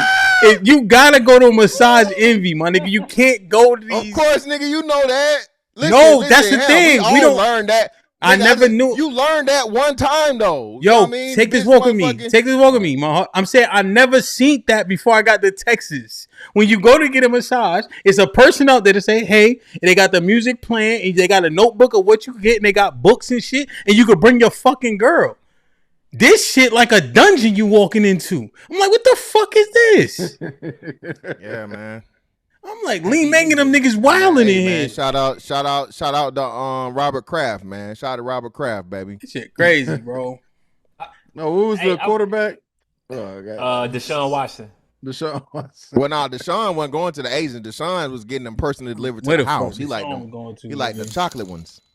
Aaron and Fantastic. This is the only point I'm making. Y'all are not wrong. Y'all not wrong, man. I'm just saying it seems overstated sometimes, particularly as a person who represents, I guess, the intellectual part of like the black community. Yeah, and I'm saying I'm not unique. It's niggas like me all around America. It's not about being. So I'm just saying it's overstated. That's all I'm saying. What is overstated? It's not. No. I agree with Aaron here. It's far too understated, and to where, of course, Shaw, I think you use your circle and you personalize things a lot, way more than and you have. Yeah, we all do. That's normal. That's normal. But no. Like Hamp says, what did you say, Hamp? Y'all niggas had the show. Super niggas are rare, bro. So you can't speak from the lens of a super nigga. That's why I never do that. I stay away from that. And my biggest thing is, oh nigga, you talking like this and that. Yeah, I'm speaking from the common man's fucking point of view. I'm a mouthpiece, pause, for what black men are saying they're having problem with the regular schmegular everyday man, hardworking man, right? So when we get into this from Aaron's point of view, right? And from childhood to adulthood, niggas are offended by intelligence, bro. Niggas will not fuck with you if you don't have if you can't code switch to nigga. It's like, oh, I got you. I'm agreeing, but you equate nigga to thug. That's what it sounds like to me. No, we're not doing that. I'm not even saying thug. So what's nigga? Okay, help me. I'm ignorant. What's nigga? We're saying there's nothing lucrative about nigga. Yeah, I'm saying that if I'm speaking proper, if I'm like Aaron said, one of the biggest, most profound things Aaron said, right? Don't call me my nigga. What about sir? Well, how you doing, sir? And a handshake and just the way we handle each other, bro. You know what I'm saying? It's just that. Or too informal. Like if you come professional, if you come respectful, if you don't come with give me 5 on the motherfucking dark hand side or some shit or whatever the fuck. It's like niggas look at you weird, bro. They look at you like you got a motherfucking third eye. I get you what I'm saying, but that's the hierarchy in society. I think that's what made a figure like not society. This is what I'm saying. This is what I'm saying, bro. If this what made a figure like Barack Obama so popular amongst people because he's a Harvard grad, right? Is he a Harvard grad? Yeah. And he had the swag. I'm saying we always know that's kind of like the Swiss knife guy is the guy. He's gonna always be the top. You know what I mean? Up there with the jocks. He can compete with the jocks because he got the intellect, but when he around people, he can kick it. He got the cachet, and he can go get straight A's. I'm with y'all on the hierarchy, but I'm just saying, like, it ain't like if you smart, they want to throw you away. That's the part I'm saying with him. It's not negative. No, it's definitely negative. So let me say this, right? I think that the one point of emphasis that Aaron made that Mr. Fitzpatrick can agree with was the you talk white shit. Yeah, right. That did resonate with what Aaron's point is. And then he's saying qualitative shot, and Aaron has this experience, right? Mm-hmm. I think Mr. Fantastic does as well. So I have to lend to that. And I've heard the talk white thing profusely. Right. I have to. So I do see where that is you can't see that anywhere else way, but they trying to say how you come across is negative. I could see that. Damn, there was something else I wanted to address. But I ain't gonna lie. I do see that in that way. I guess we're just arguing like in mass, is that how quote unquote nerds are treated?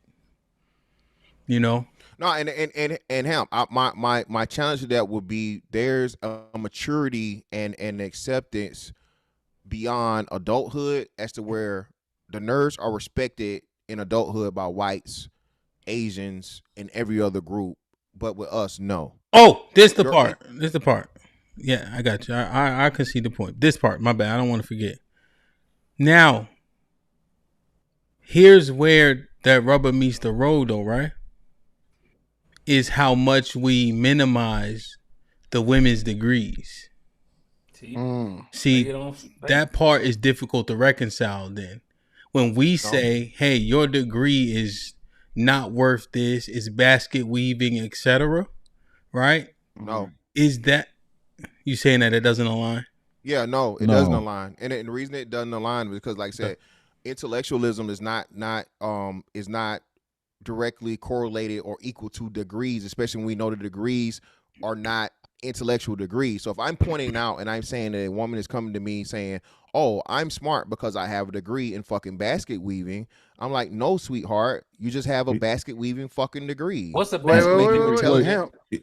It's bigger than that. Here's the part, though. We looked this up. Well, we starting at the basis. We starting at the basis. No. We looked this up. I'll do it again. Most black women don't have basket weaving degrees. So let's clarify that. They have a legitimate degree in something that matters, which is business associated degrees, which is the average student. We looked this up. I don't mind bringing it up again. So not meaningless degrees. They have legitimate degrees that earn money. Forgive me, fantastic. No, they don't. You're going down the wrong road. The reason why a woman's degrees don't matter is because it's had in a conversation that is literally a vacuum, and that conversation is what men find attractive in women. Women try to use degrees and tout them as something that should make them more attractive to men, as far as being candidates for marriage. Chosen, yeah. And by and large, there's just something that does not. Oh, you're shaking your head. That's not the context that's usually set in. No, you're right. It just don't work. No, well, it doesn't have to work. What I'm saying is, I'm answering Sam's question. Why is it that that's said? And I'm simply saying because it doesn't make Paul's dicks hard. Here's the truth, right? The hot conversation has expanded beyond that. You know. Oh well, that's a different story. Yeah, and that's what I'm speaking to. I would disagree with that. But this is what I'm speaking to, right? People are saying your degree doesn't turn a profit, right? You heard that part? Doesn't. Oh, well, hold on. But it does. That's what I'm saying. I'm just clarifying with Aaron. Yeah, does a degree make you attractive in itself as a woman? No, right? Because usually men aren't looking to you for your earnings or etc., which is bullshit. Right.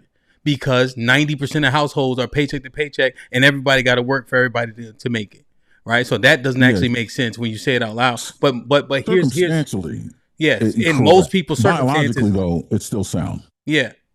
Biologically, because we want to see how pretty she is, right? There you go. Right. Yeah, we don't make. Right, we there. Mm-hmm. But what people are saying is your degree doesn't turn a profit, right? What's the ROI on said degree? That's been a very substantive part of the conversation. Mm-hmm. See, that's the part that I'm pinpointing, right? Because it's about does the degree make you prettier? I get that part, but then that next part. I'm not even saying second part. The next part is when I'm making an assessment on based on this conversation. I think that conversation's had improperly. I think women do have degrees that are lucrative.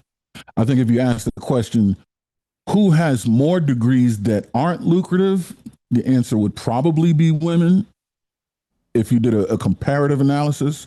But that's not to say women aren't engaging in degrees that are lucrative. No, but I'm saying this is my last part, Shaw. I know, but people are getting an education, right? And we want people to respect people who are educated, speak like whatever the case is. Yes. And so to admonish it, right? While then saying, while then saying black people look at intelligence as negative, it's like we those black people. Thank you.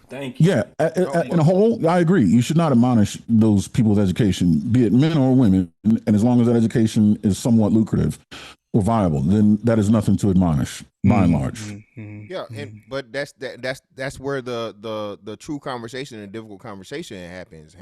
Okay. Just because we know the vast majority of people don't work in their degree field, and a lot of these degrees, if you don't have the certifications or certain things that go along with them, a woman that has a psychology fucking degree and she don't go to like doctorate level, she don't get the proper things. It doesn't amount to much. Yeah, no, I got you. I'm just saying, finish the conversation, but to admonish though is what I'm focused on. Like, because education is still valuable. Now, remember, those who can't teach. You guys know what that means, or you guys know where that comes from. So most of the time, most people don't work in their field.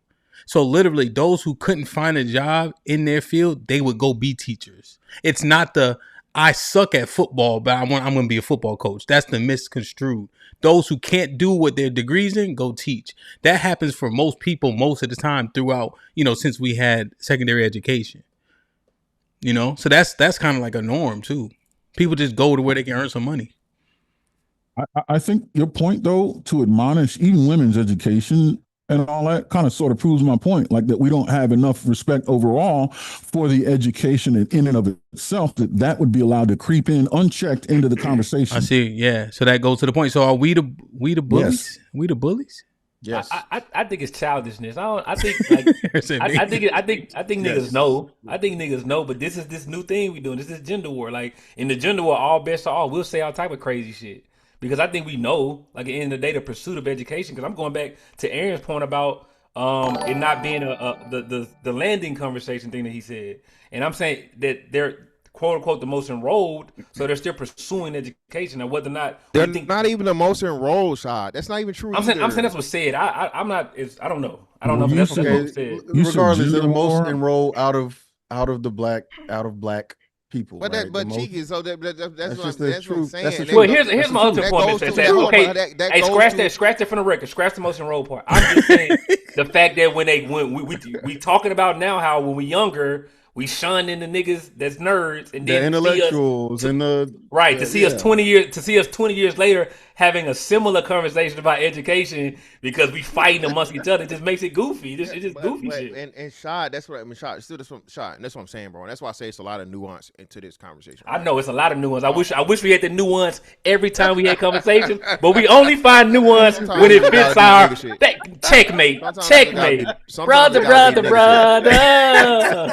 Sometimes it's gotta per capita. No. Now we like nuance. Yes. Now we like nuance. Okay, I like nuance all the time. Welcome to the club, big dog. Even the like I said, it's just so many things, man. And like you said, people immediately going to Aaron said again the very important part, bro.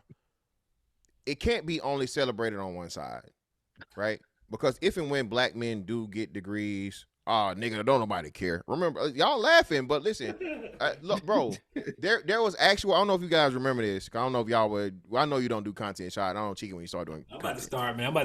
Fuck it. Back in 2020, or 2021, it was this guy. CJ King was his name. Buddy completed law school. He got his law degree. Do you know what he said? He said, "I'm the prize." Right? Yes. He had no kids, all these different things, so on and so forth. Black women tore this nigga ass from pillar to post. Nigga, you ain't passed the bar yet, nigga. Nigga, you ain't even got your own practice, nigga. So this is what I'm saying, to where I can reference direct things, bro, to where even at the same level, and we all agree, a law degree is not no easy shit. That's something that takes a lot of intellect. And that's a degree where you need intelligence to be able to even get that because of the arduous shit done to even complete that, right? So understanding that, and then you juxtapose it to the motherfucking black woman that's got a basket weaving degree, as we say, right? And she's lifted to the utmost, and she's this and that, and she got a fucking PhD in whatever, right? Bro, that's what I'm talking about. So it's not that we shitting on intellectualism. First and foremost, again, education does not equal intelligence. But I guess, in order to be intellectual, you have to have some sort of paper or some sort of, something saying that you're smart, right? Upper level, or post education. But then at the same time, when it's so unbalanced to where you clearly have people challenging things simply from a gender base, bro. That's what I'm saying. And I guess that's where it gets muddy, or it gets whatever. And again, this is where you have the quote unquote gender war, and you have the back and forth, because it's not about a disrespect for intellectualism or intelligence or education or any of those things, which again, those all play a part, but they're not, all one and the same. Is where the nuance comes in, and where the conversation really, really needs to happen. Because if you can't respect the brother that completed law school, what the fuck I'm celebrating the bitch that motherfucking got a liberal arts degree for? The fuck I'm celebrating her for a fucking liberal arts degree? Okay. That's fine, right? No one's disagreeing there. But one, most of the black women aren't getting liberal arts degrees. They're getting degrees that matter, according to any information you look up. No, and just then looked it two, up. So Cheeky, and then a business. What is again? A business degree is a general degree. Is a business degree really? A lot of people have degrees in business, but you're not. Business is that basket weaving? Well, I'm not saying it's basket weaving, What but you I'm saying hold on. What you saying? Hold on. Yeah, like because I think a business degree holder is on this. Let me talk to that nigga. What are you trying to say? Hey, go ahead, Mr. Nigga, Business I am degree holder. saying You that just a all business degree holder. all business degrees, just like what's the name, right? Because you got what? You got your what? What? All business degrees aren't the same. What's the differences? Help us out. Go ahead. Shit on him. Shit on him. Shit on him I'm very not hard. on Hamp.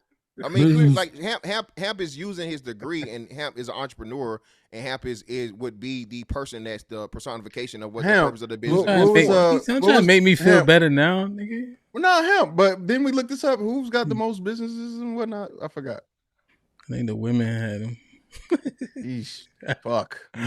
But is that if you count LLC? Hold on, wait. There's going to be more to it. Well, how many businesses closed? Then we got to go through, we got to do the whole thing. It's sole proprietorships versus people that own businesses. No, the only reason why I ask is because when you say these things, we know it's got to happen next. All I'm saying is we got to make it stop seeming as if they have these pointless degrees, and that's just not the case statistically proven. That's just not it. They don't have basket weaving degrees. They don't. This is why. I blame you, Shad. This is why. Listen, y'all about to upset me. This is why you got to keep dick and pussy conversations out of the fucking conversation, Shad. You know why? Because what has happened now is it's back to the gender war between men and women. When really we was talking about the culture war and how do we uplift black culture and improve the things that we hold laudable, right? Culturally speaking. But now these niggas want to argue about the amount of fucking businesses that women own compared to men and basket weaving degrees viability as far as career trajectory. You see, Shad, you gotta keep them dumbass conversations out of the fucking big picture. Dumb shit. Niggas. Clip that, man. Clip that. It ain't done.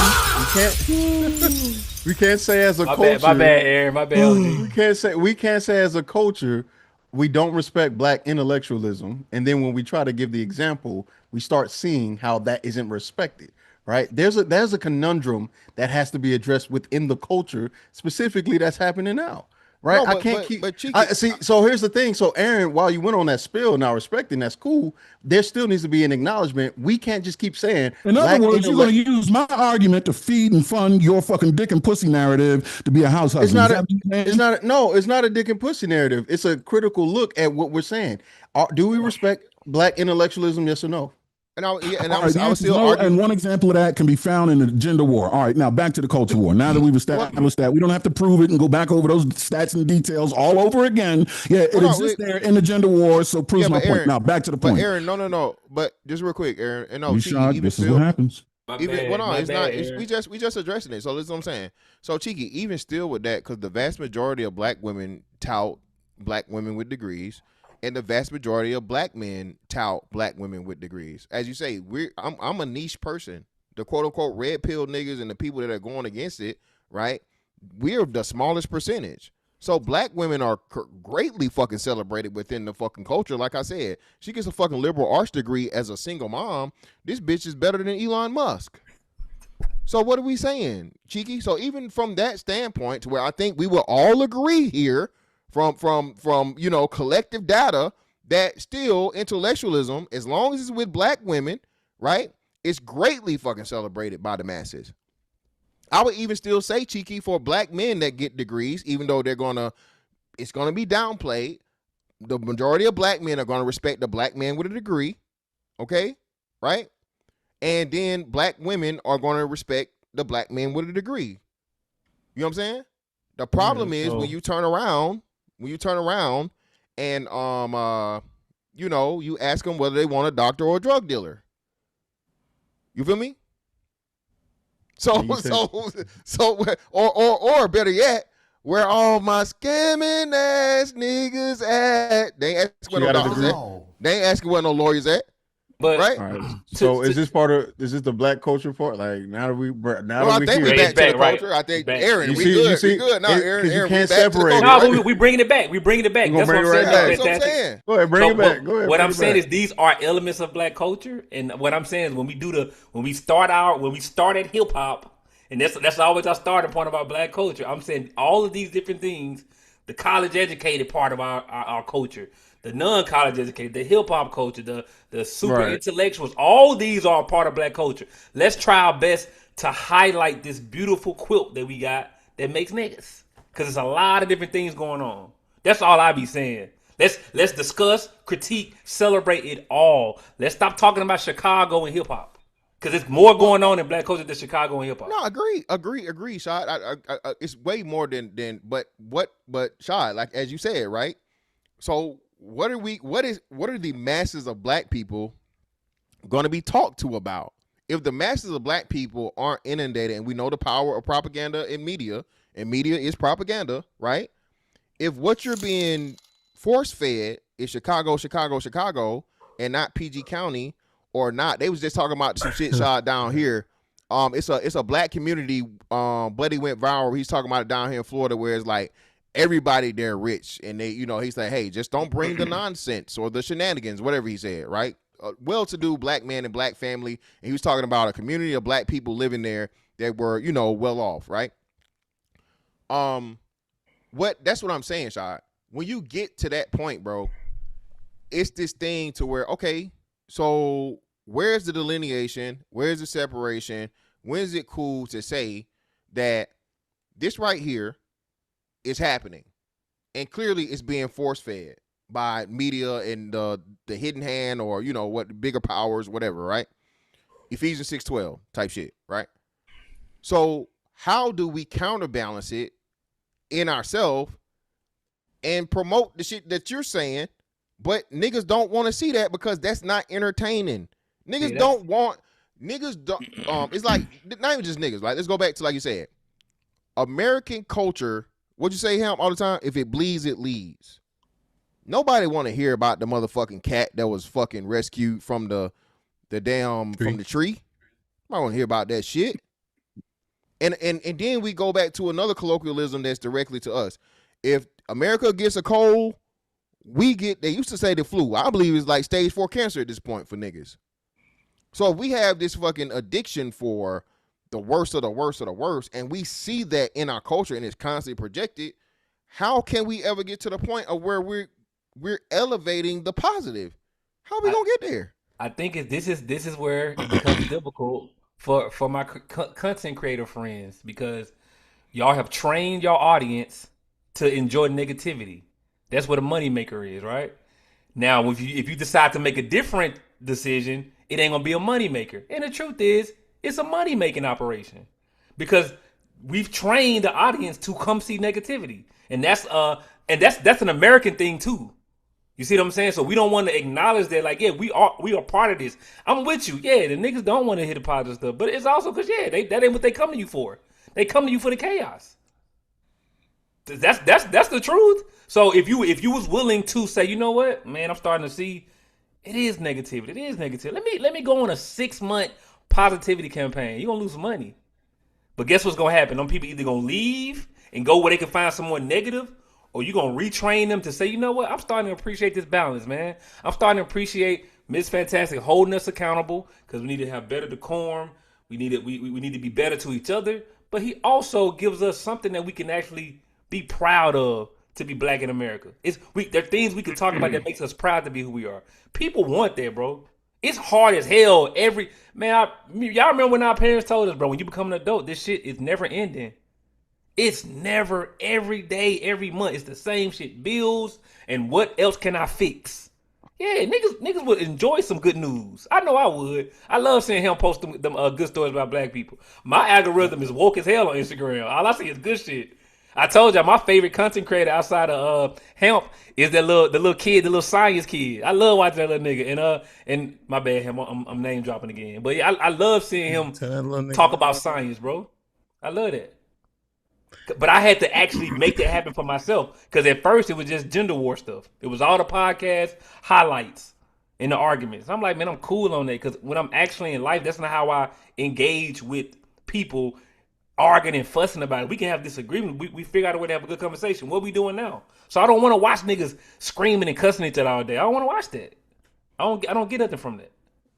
Yeah, that shit be not playing. Man, well, this is a pretty good stream. It was good. It was good, man. It was real good. I'm glad I popped. It's actually a good 5 people. I ain't gonna lie. Y'all not bad, man. Y'all not bad. Y'all pretty good at this shit, man.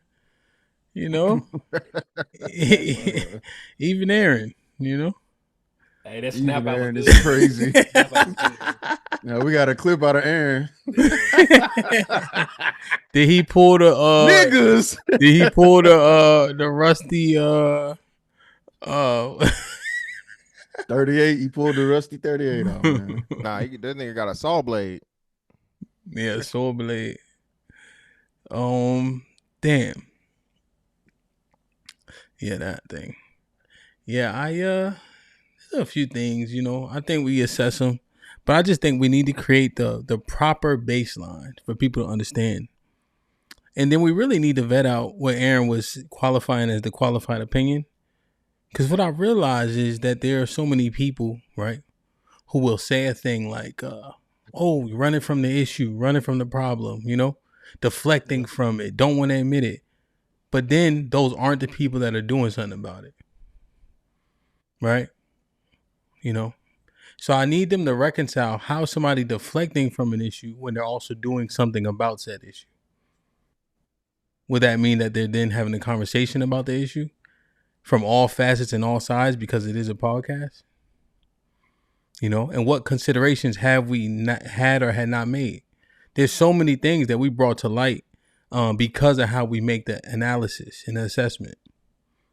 You know, that's why Cheeky and Mr. Fantastic had that grand conversation about per capita. Right? I never really heard that before. When or where is it important? You know, when do you apply it? Right? When we first had the herpes conversation, right? When Shah said, when Mr. Fantastic told me that stat, 50% had herpes, Shah came up with early on in his TMBR career, said, well, that's from that particular survey. And then can you extrapolate that number to the masses? I'm like, oh, that makes sense. And then we have a level of research that's quantitative, right? And Shah said, well, what is the qualitative survey and study? What are the opinions of the people based on those metrics? But I have found that there's a subset of people who don't want to do that much analysis. They want to go with what they've always heard. Yep. You know? But that ain't no fun. You've been doing that for a long time. You know? So it's interesting. It's interesting for sure. Let me read these real quick. Big in the brand with the $10 says, excuse me.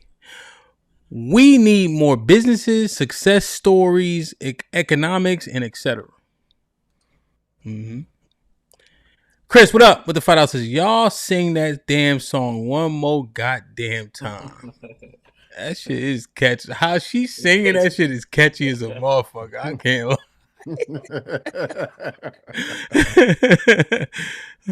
Aaron with the $5 says, I first heard her degrees, careers didn't matter because women were saying they weren't trying to pay bills no matter how much they made. Okay. And Aaron with the $2 says, are black people more harsh towards smart or slow people? Niggas be whooping niggas' asses. Wait, anything, bro. Anything. The gauntlet. As A with the $2 said, that's been disproven about women's degrees. Nah, which part? No, I think that they got basket weaving, I think is what she's saying. I think that here's the honest truth about the degrees. Unless you can implement them and you have the traits to do so, right? To actually apply the degree, most of our degrees, be it the bachelor's degree, you need to get the what's the other one called? Like the post education. Yeah, you have to get the postgraduate. Graduate. You have to get the graduate degrees for it to have the real yield you want it to have. I think that is for most of those degrees, whether it be certifications or what have you. You know, as A with the $2 says, if you see a true need, you'll know you're not. Black Dawn with $5. Let me tell you exactly how these massages go. Well, see, Black Dawn, I did not say that, you dickhead. I take it back. Let's talk. Black Dawn, man, yo, beat it, man. Pause. You can't even say that. Jesus Christ. Make it like a tree and split, man. Cali Bad with the $2. Here we go, conflating nerds and dorks. That shit be about the same though. Around the way, kind of. That's A with the $2. We do push college. I thought black women most college. So they had that conversation. Mount with the $5 says, y'all conjured this up. I'ma say it again. And I got Sean. Salute to Sean in the building. Level Up DJ with the $5 says, question to Cheek and Sha. Where is the positivity in the black culture? Example, ownership, power, no celebrities.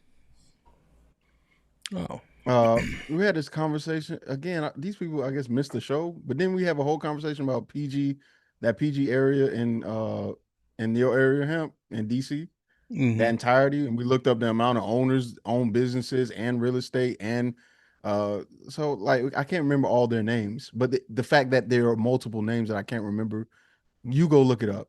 Right? We done the research and we done it live. Don't be intellectually lazy and then try to put your laziness on others because you're trying to prove a point that doesn't even exist. Go look it up. Don't be a loser. So one, since this is the DNP land, right? So I told y'all Pew Research says black marriage rates increased 20% over the past decade. The first sustained rise in 40 years. Can we clap for that? Can we do at least a library clap? Yeah, but he said, that can't be, bro. That's what I wanted to say. I know it's something. So I looked on Chat GBT, bro. You just went from 29 to 31. That's not 20%. 29 to 31? Yeah, 29 to 31. Let's just look at the Pew Research study. He said there's a whole study on it. Right. Well, I mean, I think. Go ahead, because I was going to answer the question. No, go ahead. Well, yeah. So, no, just look at like Zayak Institute. It's a STEM high school that Q Butter created. There's the schools initially in Brooklyn. He got a larger building about a year ago, and now they've since expanded into North Carolina. If you see the amount of work that King Randall does as an example, right? And the reason why they're not celebrities, but these things you can look up properly, you know. So no, and it's plenty of.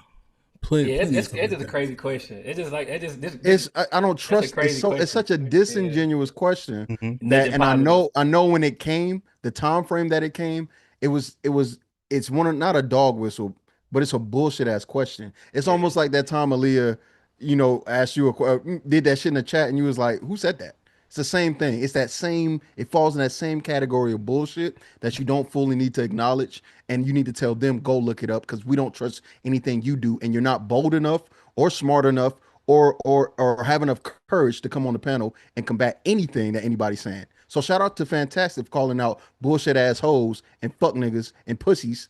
Right. And I'm going to do the same and co-sign what he said earlier. Come up on the panel and you do it. You show us something, smart guy. That boy said, name something positive. That's crazy. TMBR, man. That's what I got. Callie Bev with the $5 says, chat acting like Cheeky and Shy saying there's no war in Ba Sing Se is annoying. That's fun.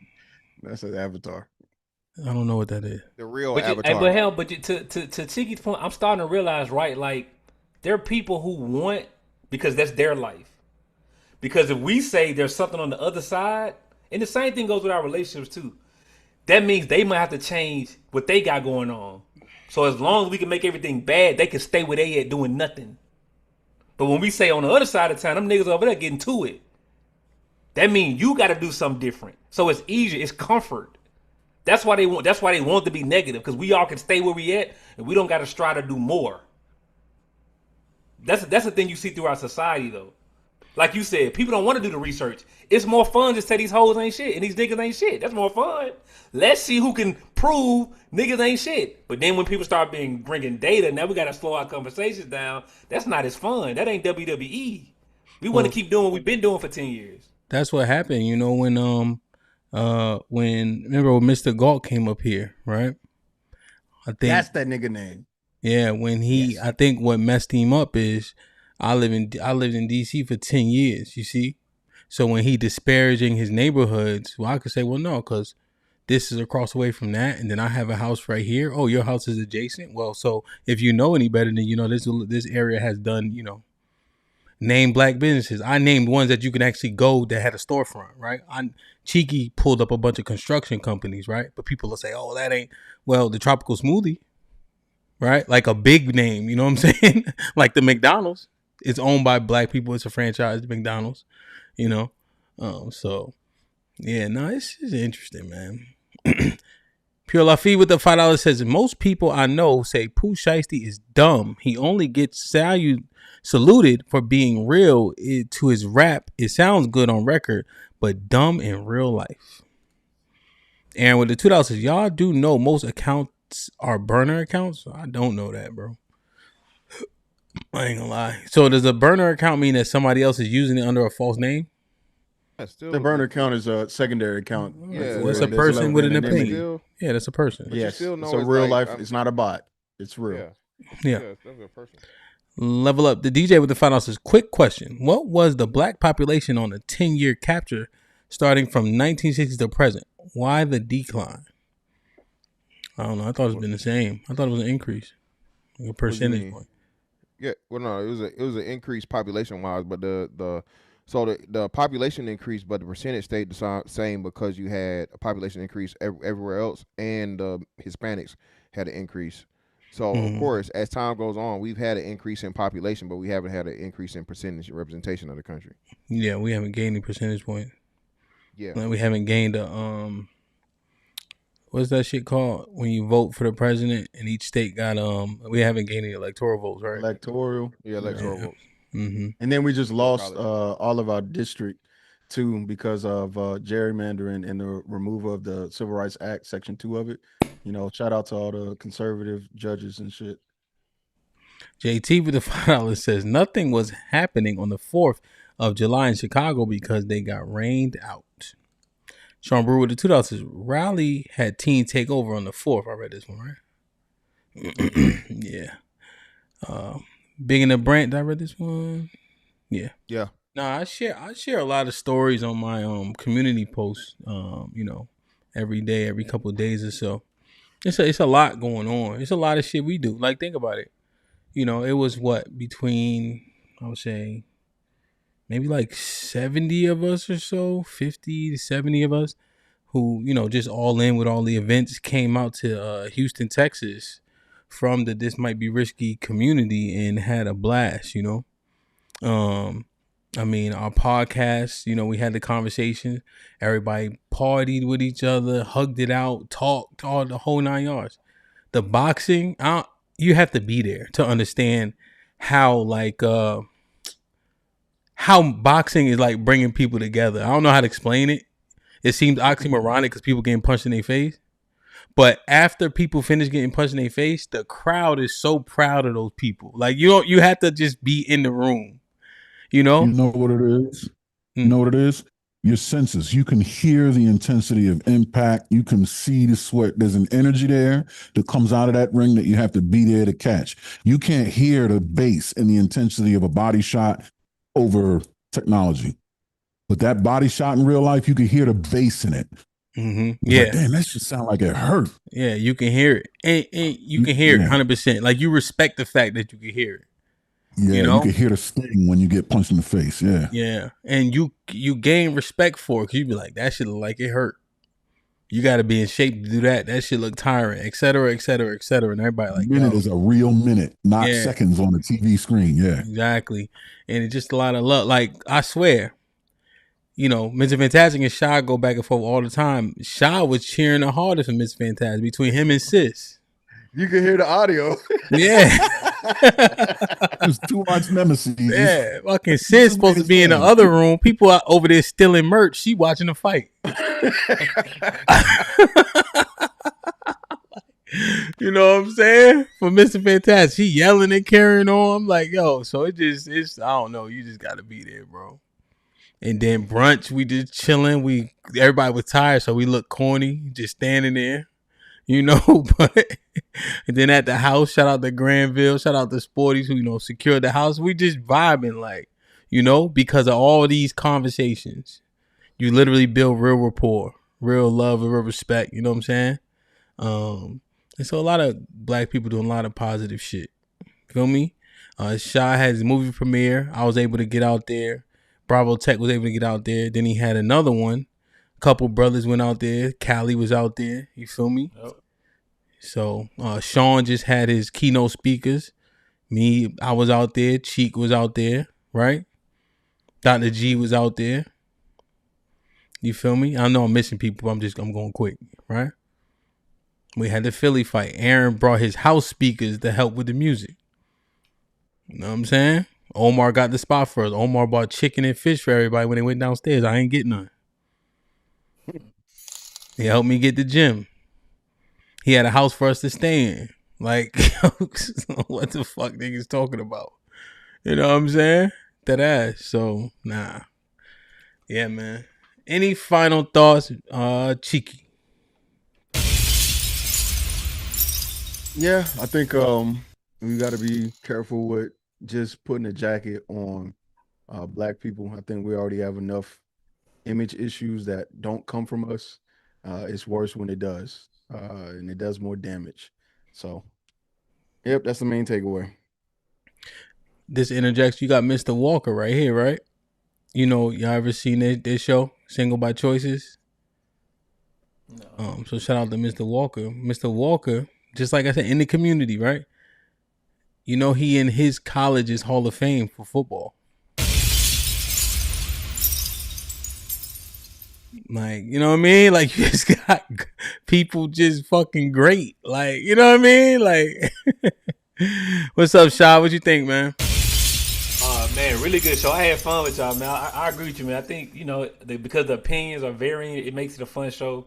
And I think we do have genuine respect. Like I said, I know Aaron got a great brain. I think Miss Fantastic does do his due diligence, even though I think sometimes there's some limitations, but I think we can continue to work it out. All of us can improve. My favorite part of today was hearing Miss Fantastic, brother, say nuance. Everything has nuance. So I want y'all to remember. I want y'all to clip that. Today, he said there's nuance. So we're gonna get back to DMP at some point in this situation. So I want y'all to remember that the word of the day is nuance. But good show, bro. I love your help. So I know you're gonna get us in the right direction, man. So it's always a joy, man, when I got Cheeky with me, because I know I got another nice right hand that's gonna help me get the conversation going the way I need to go. So good show, man. Good show, man. Good show. This is fantastic. That was a fraud. Yeah. Yeah, man. Listen, great convo, bro. At the end of the day, pause. Pause. You're right. Pause. You're right. Whoa. I didn't say no pause shit, but nah, man. At the end of the day, dog. The conversation is going to continue to be had, and that what comes out of it. Those that will, or those that can do, those that can't won't. Right. So I just think we got to understand that, according to Dr. Claude Anderson and the way that society is going and so on and so forth, 2053 is fastly approaching. At this point, I think it's lucky if we even make it to that. But I think that gives you and should put some a fire up under people, man, to just, get a little better, bro. We all should be striving to be more successful than we were today, tomorrow, and so on and so forth. So if you can do better, man, you can influence somebody to do something, make them better for the sake of themselves, not just the group, but the more better individuals equal to a better team overall. So that's what I got from it, man. That's all I got. All right. Aaron? Yes, sir. I'm gonna close kind of in the direction I opened. Listen, I got a lot of families, right? The motorsports family, my University of Maryland family, my Marines family, my physics and engineering family. Thanks to DJ Hamp for snatching me up out the chat and making me a household name. Now I have the internet family. And other than my blood family and my grassroots family, my internet family is my most righteous family, right? And is most detrimental to the conversation to have about the community, which is most important, more important than, dare I say it, science and physics or motorsports or even the Marines, right? So shout out to Hamp for that, and shout out to all you gentlemen, ladies and gentlemen in the chat. It was a panel full of Goliath intellects today. I respect, Cheeky, Shad, Fantastic, Hamp as intellectual peers, right? And these are the kinds of minds that need to be leading the charge in this conversation. So I appreciate you, brothers. Even when we disagree, I appreciate the shared passion and goal of uplifting the Black community. I don't know how it's going to look, and I don't think you do either. But without this conversation, it will never come to be, right? So one day you're right, one day I'm right, the next day we're all wrong. Without the conversation, we cannot mine out the facts that we need to better ourselves. So shout out to y'all, and shout out to DJ Hamp for making this happen. You really are what Einstein is to physics for me, the Einstein of my YouTube and internet career and all that sort of thing. So shout out to you, man. Hey, man, I love you too, man. And Sean, I love you too. You told me I love you. Now, Mr. Fantastic don't never say it back. That's why I don't say it to him as much as I used to. You know what I'm saying? He'd be jealous though when I keep telling everybody else. That's why when I give him a hug, I hold on for a long time. You see what I'm saying? And he's very strong. He just ain't stronger than me. You heard? Plus, I get leverage. You feel me? So, yeah, this is a great show. Here's what I want people to just assess. I say, damn, you're right. I concede that point. Shah said, okay, I got you. I concede that point. Mr. Fantastic said, okay, you're right. Yeah, I understand. There's nuance here. Right? Think about that. Yet, the people in the chat, not everyone, the minority though, begin this show and end this show at the same point. Think about that for a second. The people who do this, I'll venture to say professionally, will have their mind changed throughout the conversation. The minority, because I'm giving the chat more credit, will end this show where they begin at. Think about that shit. That's concerning. Now, if you're right, you're right. But all the time, you just heard this nigga call me Hamp Einstein.